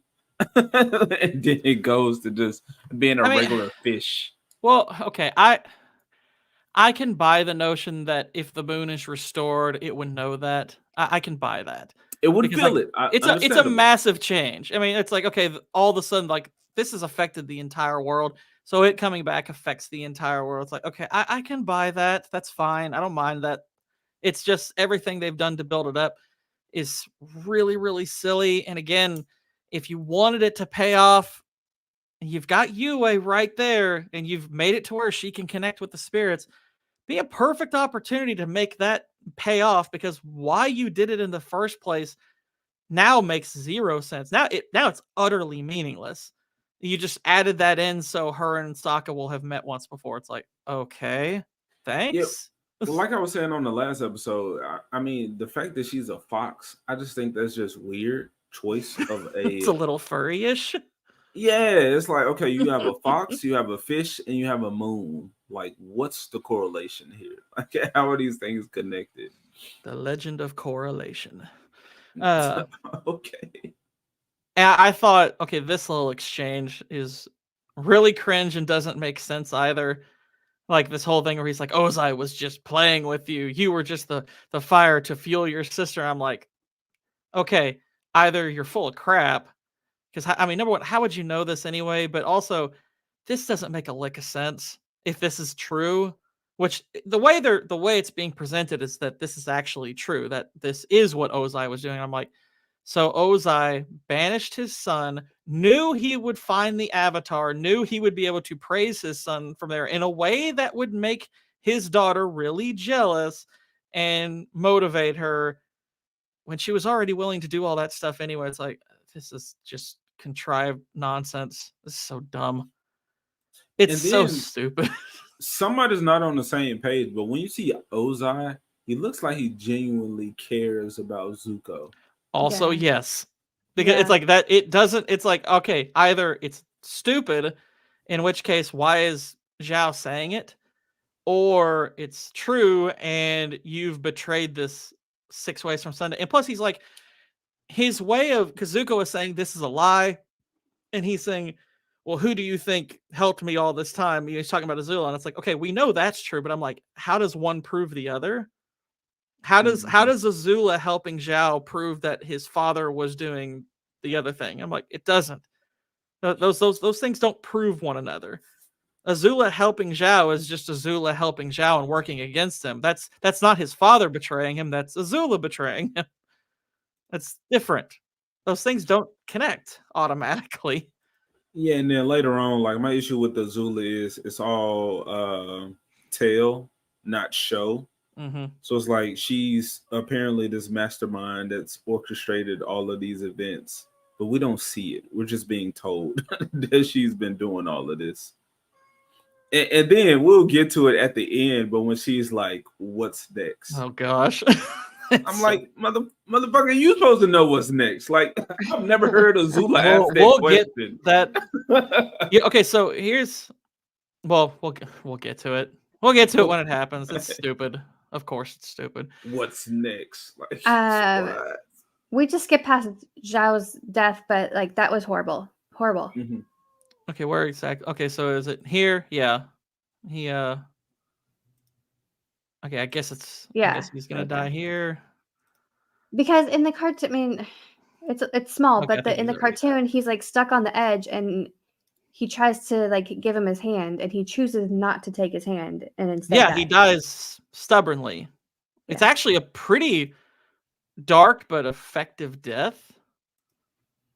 And I actually really liked the way he died. I thought it was actually pretty cool. But here it's like, what? Yeah, he just like off camera dies. I can't even picture it because I'm like, I guess it happened off camera. He just he dies in the volume. Right, like they left it open to actually bring him back if they wanted to. Oh, no. Like, and he survived because he swam away. Hold on. Because of Bush's comment right here, he said, "I'll be fine, and if I'm not fine, I know I have people who love me." Love you, man. Nigga, you gay. There you go, Boosh. All right, you keep going, Core. That's funny. But yeah, and he's still doing his Koiju thing, and Katara is kind of uselessly talking. I mean, they're trying for an emotion. Literally talking, like yeah, she's just talking. She's not even talking loud enough to where he would hear her if you know, if it was possible for him to hear her from that distance. She's not even talking loud enough for it to happen. It's just talking loud enough so we can hear it. Like she's praying to him almost. I was like, that's a little weird, but fine, whatever. But I mean, really the only point of her talking, because she has nothing to do with him coming back, is they're attempting an emotional payoff like her saying she needs him and stuff. And I'm like, gosh, you all haven't earned this with these two. You haven't done hardly anything to really build the relationship other than have them talk a few times. Like, I don't know if they talk 10, 50, like 10, 20 times in the series total is probably about the number of times they actually have a one-on-one. Maybe not even that. It's like you haven't really built a relationship between these two. But they didn't say a relationship. She didn't say like I care about you. I mean, maybe she did. I don't know. But This is pretty heartfelt. Like this is. She said your family. Yeah, she said. I mean, like this is like I need you. Yeah, this is the kind of thing you're saying to someone you love, and I'm like, y'all haven't earned this at all. Even if she means it just platonically, it's like you haven't earned it at all. It's like so. I get what you're going for, but this ain't working. Okay, so this is the moment me and Jana were coming to. So, despite the fact that waterbending is over because the moon's we can't dead, waterbend, but I also forgot all about that. She can water. It's like waterbends to speak for us. It's like, excuse me. We can if it's convenient only. Yes, because she was. I assume that if you were to you were to point that out to the right, like, well, she's the moon spirit, so it's fine. And I'm like, yeah, I don't think that's fine because she hasn't fully become the moon spirit yet. She has part of the moon spirit in her. That's not. Come on, that's you're playing fast and loose with your own rules. Nobody else can bend, but she's like, I can bend. I can freeze his feet. That part is enough because all the bending comes from the moon spirit. So even though the previous spirit is gone, she still has the power. And she just knows it. Only below the knees, though. She knows. I mean, it's like, how does she? I mean, even just the fact that she would know that she could still bend, it's like, I ain't buying it. I think that's pretty contrived, personally, but fine, whatever. Okay. I'd like to think that benders can like feel the bending in their body. Well, generally, it's like the ability. It's part of what they feel, I guess, is the moon, but it's mostly they feel the water. Yeah, I mean, they'd feel it, I guess, but I'm like, I think they're playing pretty fast and loose with their own rules here. But fine, okay, she's the moon spirit. She's more powerful than the Avatar. Sammy. And she's not even in her fox form. Yeah, exactly. And she should have grown a little tail at the end here. Yes, why not? Her coat's a little tail-like. It's kind of actually going out in at least three ways, maybe four, but it's a little tail thing going there.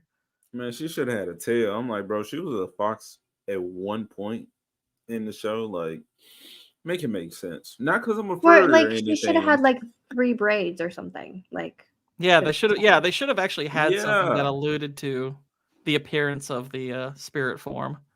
Yeah. Other than that, like metal in her hair. Yeah, that little bracelet thing, whatever the fuck it was. Tail ring.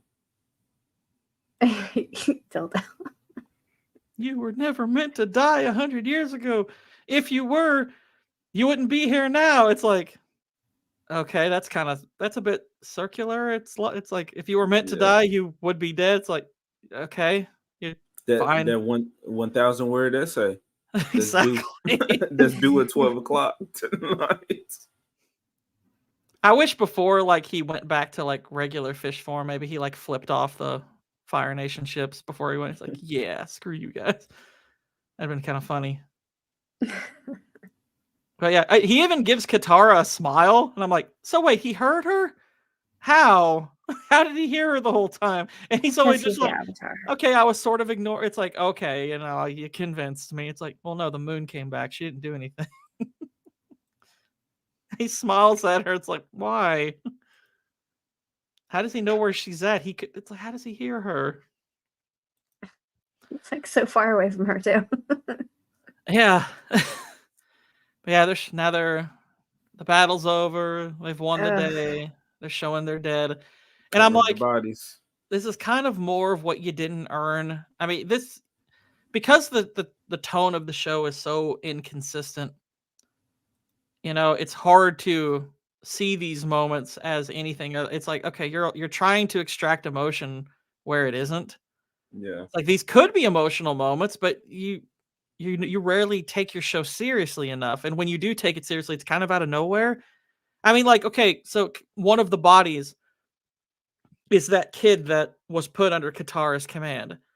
So if you ever watch a war movie and you listen to commanding officers talk about men dying under their command, it's a pretty somber thing to listen to them talk about, whether it's movies or real life, because it affects you. It's like, all right, I gave this person instruction and it led to their death, you know. And you'll have And that kid that thinks he's going to go out there and do great things, or acknowledges that he fears death. yeah, it's like you actually had, like, and this is what I was talking about earlier. It's like you actually have an opportunity to do something really interesting with Katara here and make her feel that. Make her feel the weight of that responsibility. Oh, this kid died under my command. And granted, the way they should have built it up is they should have had several moments where she was telling him, do this, do that, you know, and then when she sees him later having died, that hits her. It's like that actually would have been a really powerful thing if you had done it right. That could have been really interesting. But he's just dead, and it's like, oh, that's unfortunate. You know something? Okay, Gord, you say that, but then I feel like that would have took away from Aang, because that has been his struggle. Aang isn't anybody in the show. Aang is just there. Okay, he's a placeholder. I think you can do multiple things at once here. I think the reason we feel like that takes away from Aang is because Aang doesn't have anything to begin with. He has so little to begin with. If you'd written Aang, I mean, obviously I'm talking from a standpoint of if you'd written the whole show well, you could have done both. You could have had a really great character in Aang who feels the weight of all that's happened here, and you have Katara feeling the weight of somebody dying under her command or whatever. It's like, but it's just, oh, this kid died. All right. We recognize him for a minute. Fine. This kid who had 30 seconds of screen time. That's great. Yeah, I mean, they easily could have turned that into a moment for her to go, like, maybe they were right and women shouldn't be here. Like, am I cut out for this? Like, yeah, but like there's a lot could you have turned can into something extract. cool. But Yeah, there's a lot you can extract from something like that. But they just they basically just introduced this character, put her in under Katara's command to make her look stronger, and then killed him just to manufacture a brief emotion out of people. Like, oh, he died. I'm like, I don't care. Who is he? I don't even know his name. I mean, even this right here, but Aang still has a journey to complete, and so do I.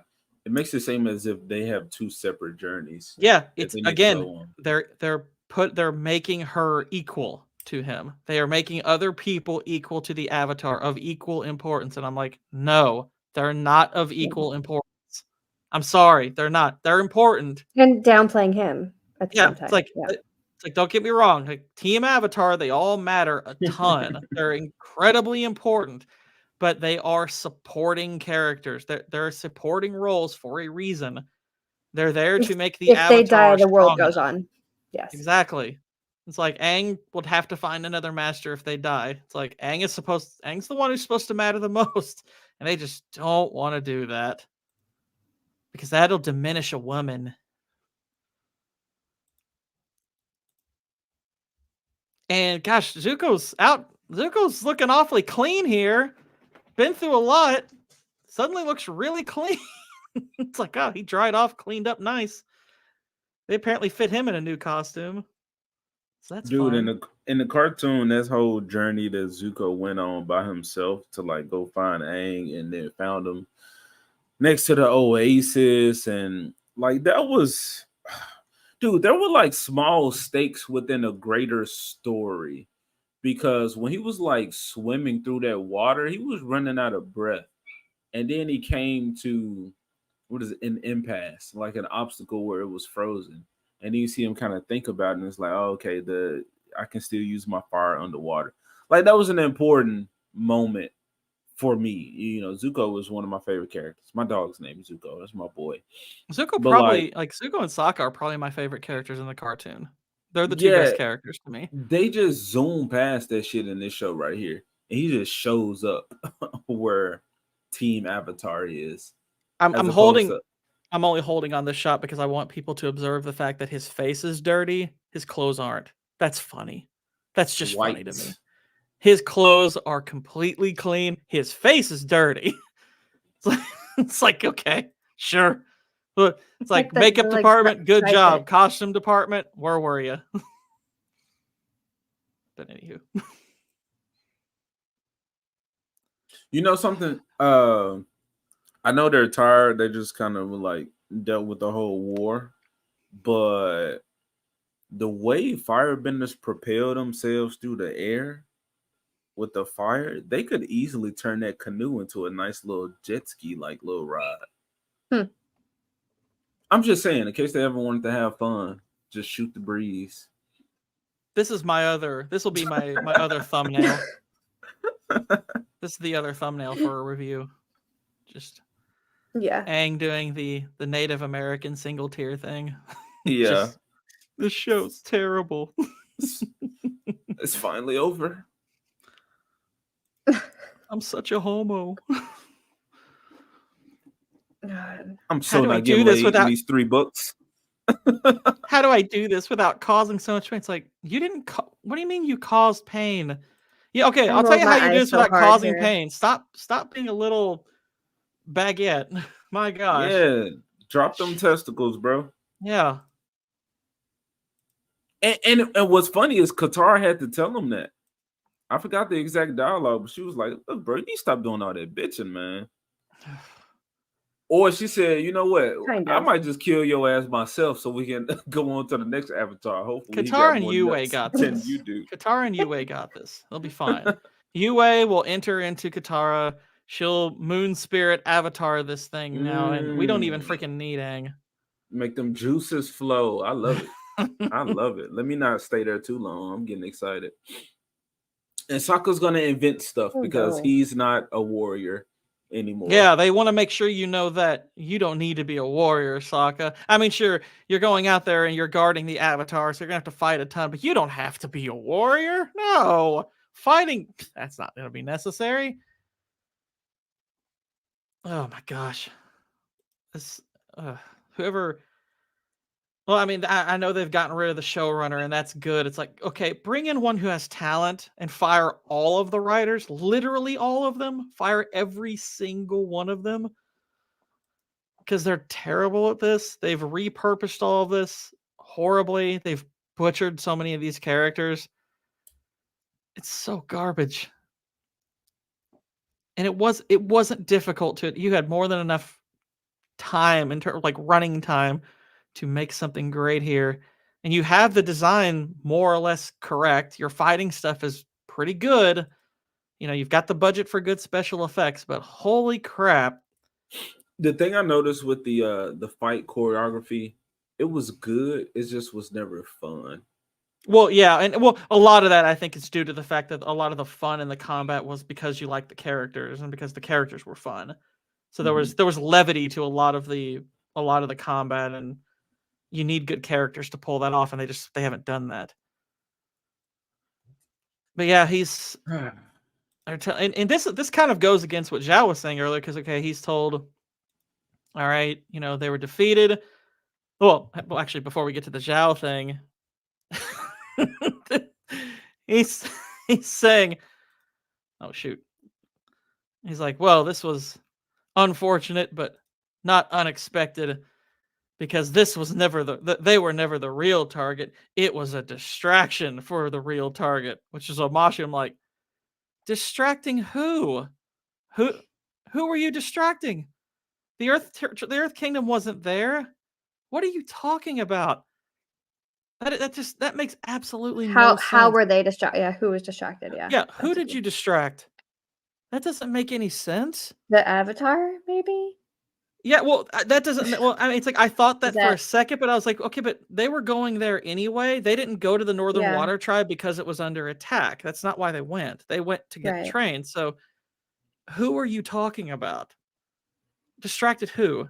It's like what, the audience? Is that what you meant? We're just distracted. It's like we just want to distract the audience from us. It's like, you know, you don't have to write these roadblocks for yourself. You could just say, well, we lost that battle, but we found victory elsewhere, and then show that, okay, Azula took Omashu, And I'm like, the idea of this, this was a distraction. It's like, you only just recently sent her out. Okay. And you could, by the way, could have done that a long time ago. You didn't need to mess around with her. And she looks hilarious in this. Around the It face. makes her cheeks look even rounder. Yes. It looks like a child wearing a helmet that's too big. Got a circle face. This does not look menacing. What's next? Menacing? Like, no, definitely not. What's next? I don't know. You got homework, I think. So, study hard, lady. And then like it should have ended at that point. I thought it did. I got up and it was like, oh wait, it's still good. Yeah, actually, there's this little after scene I didn't see the first time. I didn't know about this the first time. I missed it. I quit watching it. It had the title card like Avatar. You turned it off. Yeah, and then it's like, oh no, they built this thing, which is from the library episode of the cartoon. It's like, this tells us when Sozin's comet's coming. I'm like, oh, okay. All right. I can't, like, y'all should know this already. I mean, I'm sorry.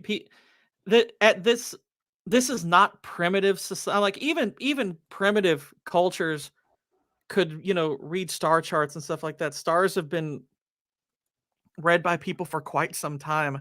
It's like, have y'all ever heard of, I mean, I know this is not our world, but like Jewish people, their Passover feast is based on lunar cycles. So we actually have understood that stuff for kind of a really long time. And this society, if you were to make it relative to our own, is advanced well past that. So them only just now figuring out how to read celestial events and know when a comet's coming, it's like, y'all don't have like records of this that you all could tell, like, oh, there's a pattern. It's every such and such number of years. Okay, well, figure that out. I mean, wasn't it Sozin who planned around the comet? So this doesn't make sense. And royalty would know this type of stuff. Like they're not like common people who, are not as intelligent, not as Fire Nation's pretty advanced. They have they're already into mechanized warfare. They have ships that are running on coal power. That puts them pretty far in advance, like not too far from us. Like probably not even 100 years. I mean, I know there's some things. There are some things here and there that are a little less advanced than where we were when we had ships like that, but it can't be that far off. You know something? As I say that, the royal family would have to like know some type of history, like these lessons that most people don't study or know about. And they even talk about that earlier. I don't remember what exactly Zuko said. I think it was battle practice. It could have been battle practice though, but Aang was saying how he had to do his like calligraphy practice. Oh yeah. That was something. I can't remember exactly what happened, but yeah, basically this family of the Fire Nation, the Fire Lords family, would know this type of stuff. But yeah, but again, yeah, like Sozin planned around this already. Like his attack was planned around the comet. It didn't just happen to coincide. It's like that was a plan. Correct. That's why he did it that way. So them acting like they're only just now figuring out how to know when it's coming. It's like that doesn't make any sense. They would know already. Right. It did make me laugh a little bit that they were like, oh, it's gonna be soon, and it's like, how they don't specify how soon, and I get why they can't, because obviously this production is gonna be over years rather than the cartoon's timeline of months. So that's fine, but I was like, okay, whatever. And that's it. The season's over. The season. There's not even a book. It's just a season. Yeah. Foreign titles. Bad. It's all gay. All gay. And retarded. Look at all the people that hung out with us for all of this too. Good for them. Yeah, good for you. I mean, granted, if you really want me to be impressed, tell me you've watched it with us. How about that? They must like us a lot. Nobody has watched this show with us. We're watching, so they don't have to. Someone had to have watched it. They renewed it for 2 seasons, so somebody had to watch this. But I think Sammy watched the panelists. They watched it. Whew. I mean, yeah, like I said, like the first first time I watched that episode, I was like, okay, yeah, that was bad, but I don't recall it standing out necessarily amongst the other bad episodes. I was like, yeah, okay, it's a bad episode, whatever. But so are plenty of the other episodes. Watching it again, I was like, holy crap, this is especially terrible. Like I gave it a low rating initially, but I think I was too soft on it. Like I gave it a 3 out of 10. So I was like, yeah, it's terrible. But watching it again, I'm like, I think I'm down to a 2. It's like, yeah, I'm down to a 2, which puts it amongst the worst episode. It might be the worst episode, to be honest. It might actually be the worst episode. I don't know, man. I don't know if it was the worst, but it was pretty rough. It's at least one of the 2 worst, I think. I think at minimum it's one of the 2 worst. The Co episode was, man. I think, well, I want to say up to this point, the worst episodes have been, the previous episode was really bad. I had that down at a 2. And I had the 4th episode, Into the Dark, where Sokka and Katara are under there. That was a really terrible, the one with Boomy, all those that was bad. trials. That was bad. I leaned still probably towards that being the worst episode, but I know on rewatch this was the most one. Yeah. This one was affected the most by rewatch, I would say that much. Like, this is the only one that rewatching it actually changed my score. But yeah, I would say, because I initially thought the previous episode was worse than this. I don't think that anymore. I'm like, no, this episode's worse than the last one. It's worse. This is a worse episode. So I think the Boomy episode's the worst for me. Yeah, I would probably agree talk about that's that later. Yeah, I still think that's probably the worst one, but this is I had initially thought episode 7 was worse than this one. I don't think that now. I'm like, no, this one's actually significantly worse than the last one. You know what? I think that's probably what we should do. If y'all are not opposed to doing another stream. I just enjoy talking to you guys. Yeah.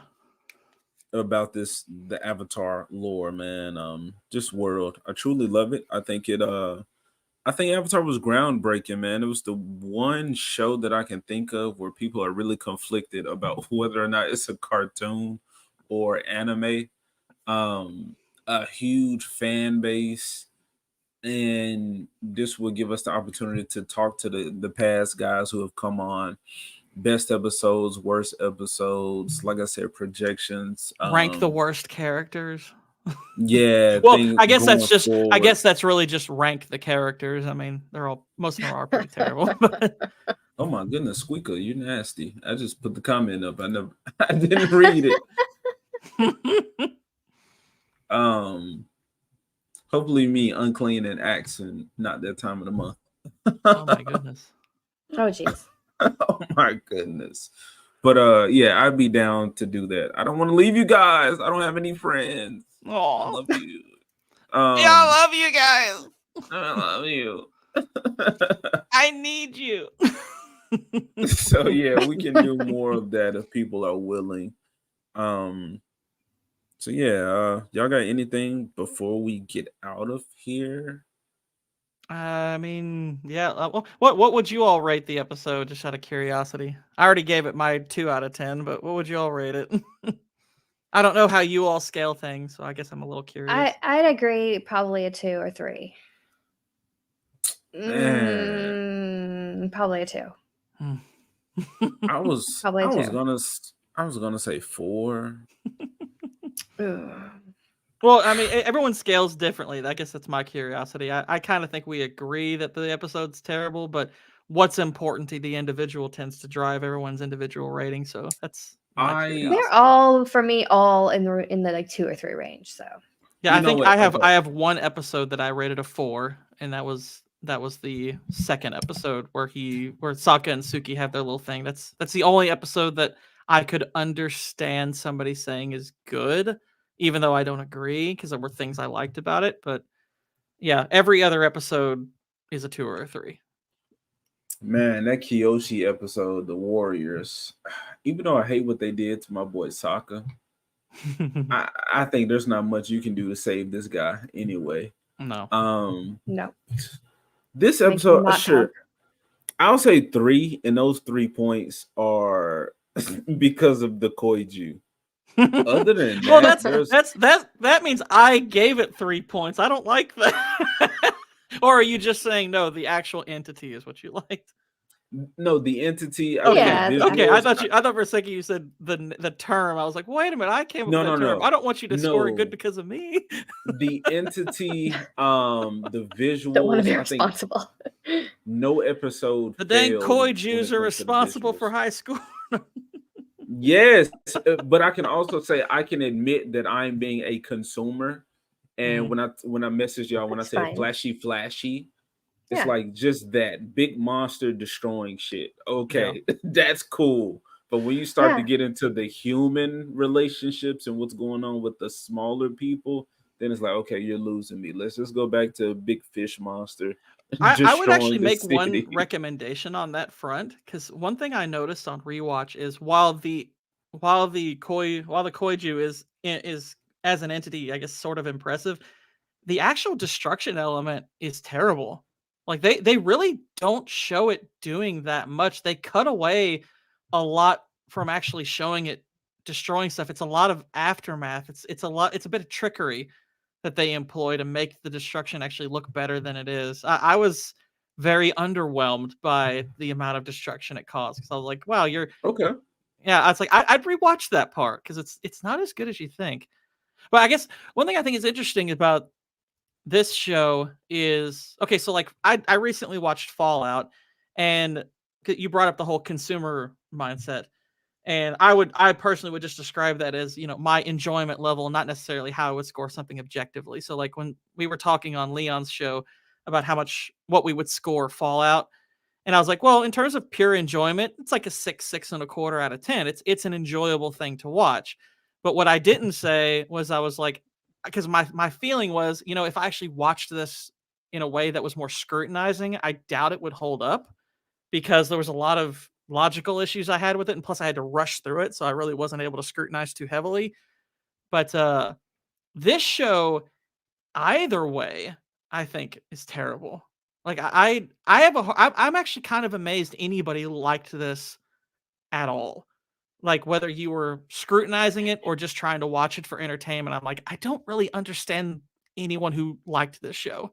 So I know It's somebody who liked it, and I, of course, gave him crap for it. But he said, "Well, it's better than the movie," and so he's using the M. Night I'm not movie sure as it his like is. A baseline. lot of people say that. I mean, I can understand someone thinking it's better than the movie. I'm not 100% certain myself, just because my Oh, it's trade way off. better than the movie. Well, I would tell, if someone said, "What would you rather watch, this show or the movie?" Right now that I've rewatched this, I'd be like, I'd rather watch the movie because it's over quickly. It's not even 2 hours, so I can just get through it quick. I mean, I do understand if somebody says, no, this is a more enjoyable thing than the ending, because yeah, the action's better, the effects are better. I get all that. But holy crap, that's a low bar. That's a really, really low bar. It's like, what? It's like, I'd tell that person, I got an idea. Why don't you watch Troll and Troll 2 and tell me one of them is good? Because one is clearly better than the other, but neither are good. They're both garbage. Just I because agree, one's... Gord, 100%, man. I hate when people judge things and they'll say, "Well, at least it's not woke," and I'm like, man, Ugh. come on now. Jeez. Like It's that's the not bar woke, now. so Then it must be yeah, good. we've lost if that's Or the when they bar. That's the say, standard. my other favorite retarded excuses, because I was seeing this a bit today when part 2 of Rebel Moon came out, because the critic score was terrible for it, and then people were like, well, it's this low, so maybe that means it's actually good. And I'm like, stop saying that. Please stop saying that. Oh, the critics hate it, so it must be good. It's like, I hate to tell you all this, but more times than not, movies people like, critics also like. I mean, not always. I know it's not always true. And sometimes critics love movies that we hate. That's actually a little bit more common, that critics like stuff that sucks. But critics hating stuff that's good is a lot more rare, believe it or not. But either way, it's like, why don't you just take into consideration who's making the thing? And then that'll probably give you your answer. It's Zack Snyder. It's crap. So it has nothing to do with the critic score, I promise you. Look, man, that thing with the males, with the I don't know if those called boomerangs or whatever it was, with the big stone in the bone. Oh yeah, Those yeah. And guys. it's the same weapon that Sokka has. Yeah. Yeah, I was like, man, this looks like a Zack Snyder scene. Just slow motion. All right, Jana said she got to get going. We're getting out of here. Shoot, we stretched it to 1 minute and 59 seconds. It'll end up being past 2 hours. Y'all, I want to do this again. I want to talk to y'all some more. Y'all, I want to dive more into this Avatar world. Maybe we can start talking about the actual cartoon as opposed to this shit. It's just got I think if we do another stream, we could probably do topical elements. Like I said, maybe like rank characters or rank episodes, or I mean, kind of. We could probably do a little bit of all of that, just to have discussion elements. But yeah, like kind of rate the show as a whole, that kind of thing. Yeah, we could do a lot of stuff. Boosh said do the cartoon. Yeah, I'll talk to you guys about it. See what you can. That would take a lot more planning and probably a different time slot. I don't know if I could commit to doing 60 weeks of the cartoon. It's a lot of time episodes. slot. It's a rough time slot for me, but it lot was of temporary, so I was like, that's fine. Yeah, for sure. Probably more topical. And then we have a year or two or some time before the next seasons of this show come out. We'll figure it out, guys, if y'all even want to. For sure. But all right, Jana, we'll start with you. Let's get the hell up out of here. The heck up out of here. I got nothing. Go to Copa. Go to Copa's channel. Someone drop his link. Go to Copa's channel. Mods, Watch his reviews because they're fantastic. It's true. And that's not just me saying that because I'm married to him. They're actually good. He's funny. I'm just saying it because I'm married to him. Bro, I'm not watching Invincible. I watched the first season of it. It was good. I heard the second season sucked, but I haven't seen season 2 yet. Man, I'm tired of them putting a black chick in it and make her annoying as fuck and lame and possibly gay. So, all right, Gord, what's up? You, man. Nobody's dropping links. I will drop the links while you guys talk. Shit. Thank you. Appreciate it. Let's see. Monday, I'm going to be on Leon Idle's channel, Words of Paradise. Don't know what we're going to be talking about yet. We might actually end up talking Rebel Moon. I have a suspicion that might come up, but if not, something else. Tuesday on my channel, going to be talking The Warriors. Copa is scheduled to be on there, so if he is available and able, I'll have him along with a couple of other guests. It's a great movie. I think we're going to have Sammy, Three-Peat, and Nadia. I think the other two. So that'll be a lot of fun. Currently working on a lengthy deep dive script into the movie Nightcrawler. So be on the lookout for that. Oh, thank you, Zach. I see he dropped that. Zach, if you get to Gord, are you on Gord now? Because I'm pulling up his. Y'all know I'm not a movie. I brought you up, Sammy. I'm pretty sure I brought you up right before Nadia. Yeah, you did. Especially when it comes to like live action. But when Nightcrawler was announced, I thought Jake Gyllenhaal was going to be in an actual Nightcrawler like X-Men movie, and I was like, oh shit. Oh. And I think he would be a fine Nightcrawler. Like I could, I'd be willing to be in the casting room or whatever it's called for him to do the lines.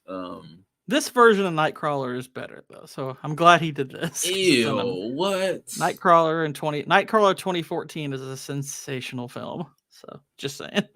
Yeah, I'm late with the link. I just now got Gord's. Thank you, Zax. Thank you, Zax.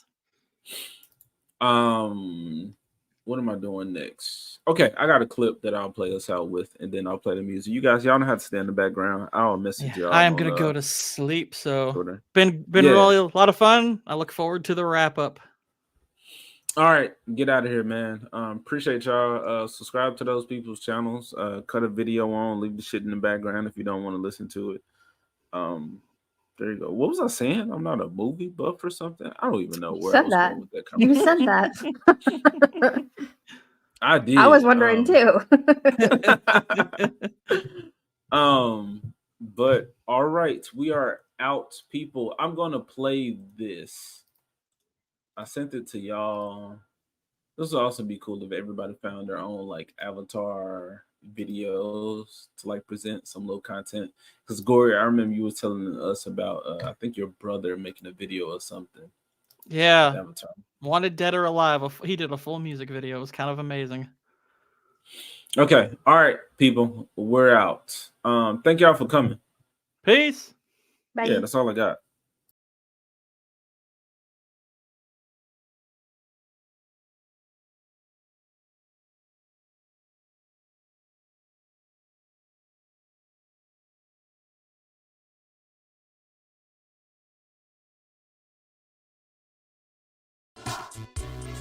This bores me. But the boy, nothing. What the fuck? So your weird ass was trying to get head from a little kid? Okay, that's enough. Calm down, Naruto. He's not the enemy. Not right now. Nah, fuck that shit! This nigga is a fucking pedophile! Too bad for you, cause I just took another job. And even though they don't pay hardly nothing, working for white folks look way better on my resume. First day? Sheep in the big cafeteria. Stick to your own kind.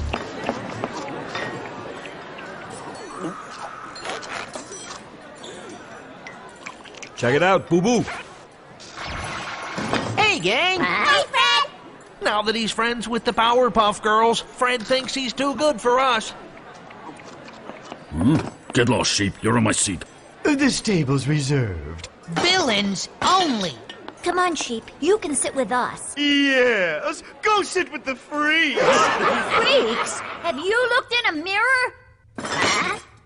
Listen up! When it comes right down to it, we're all freaks. Every one of us. And that's what makes this network great! Who you calling freak, freak? Yeah!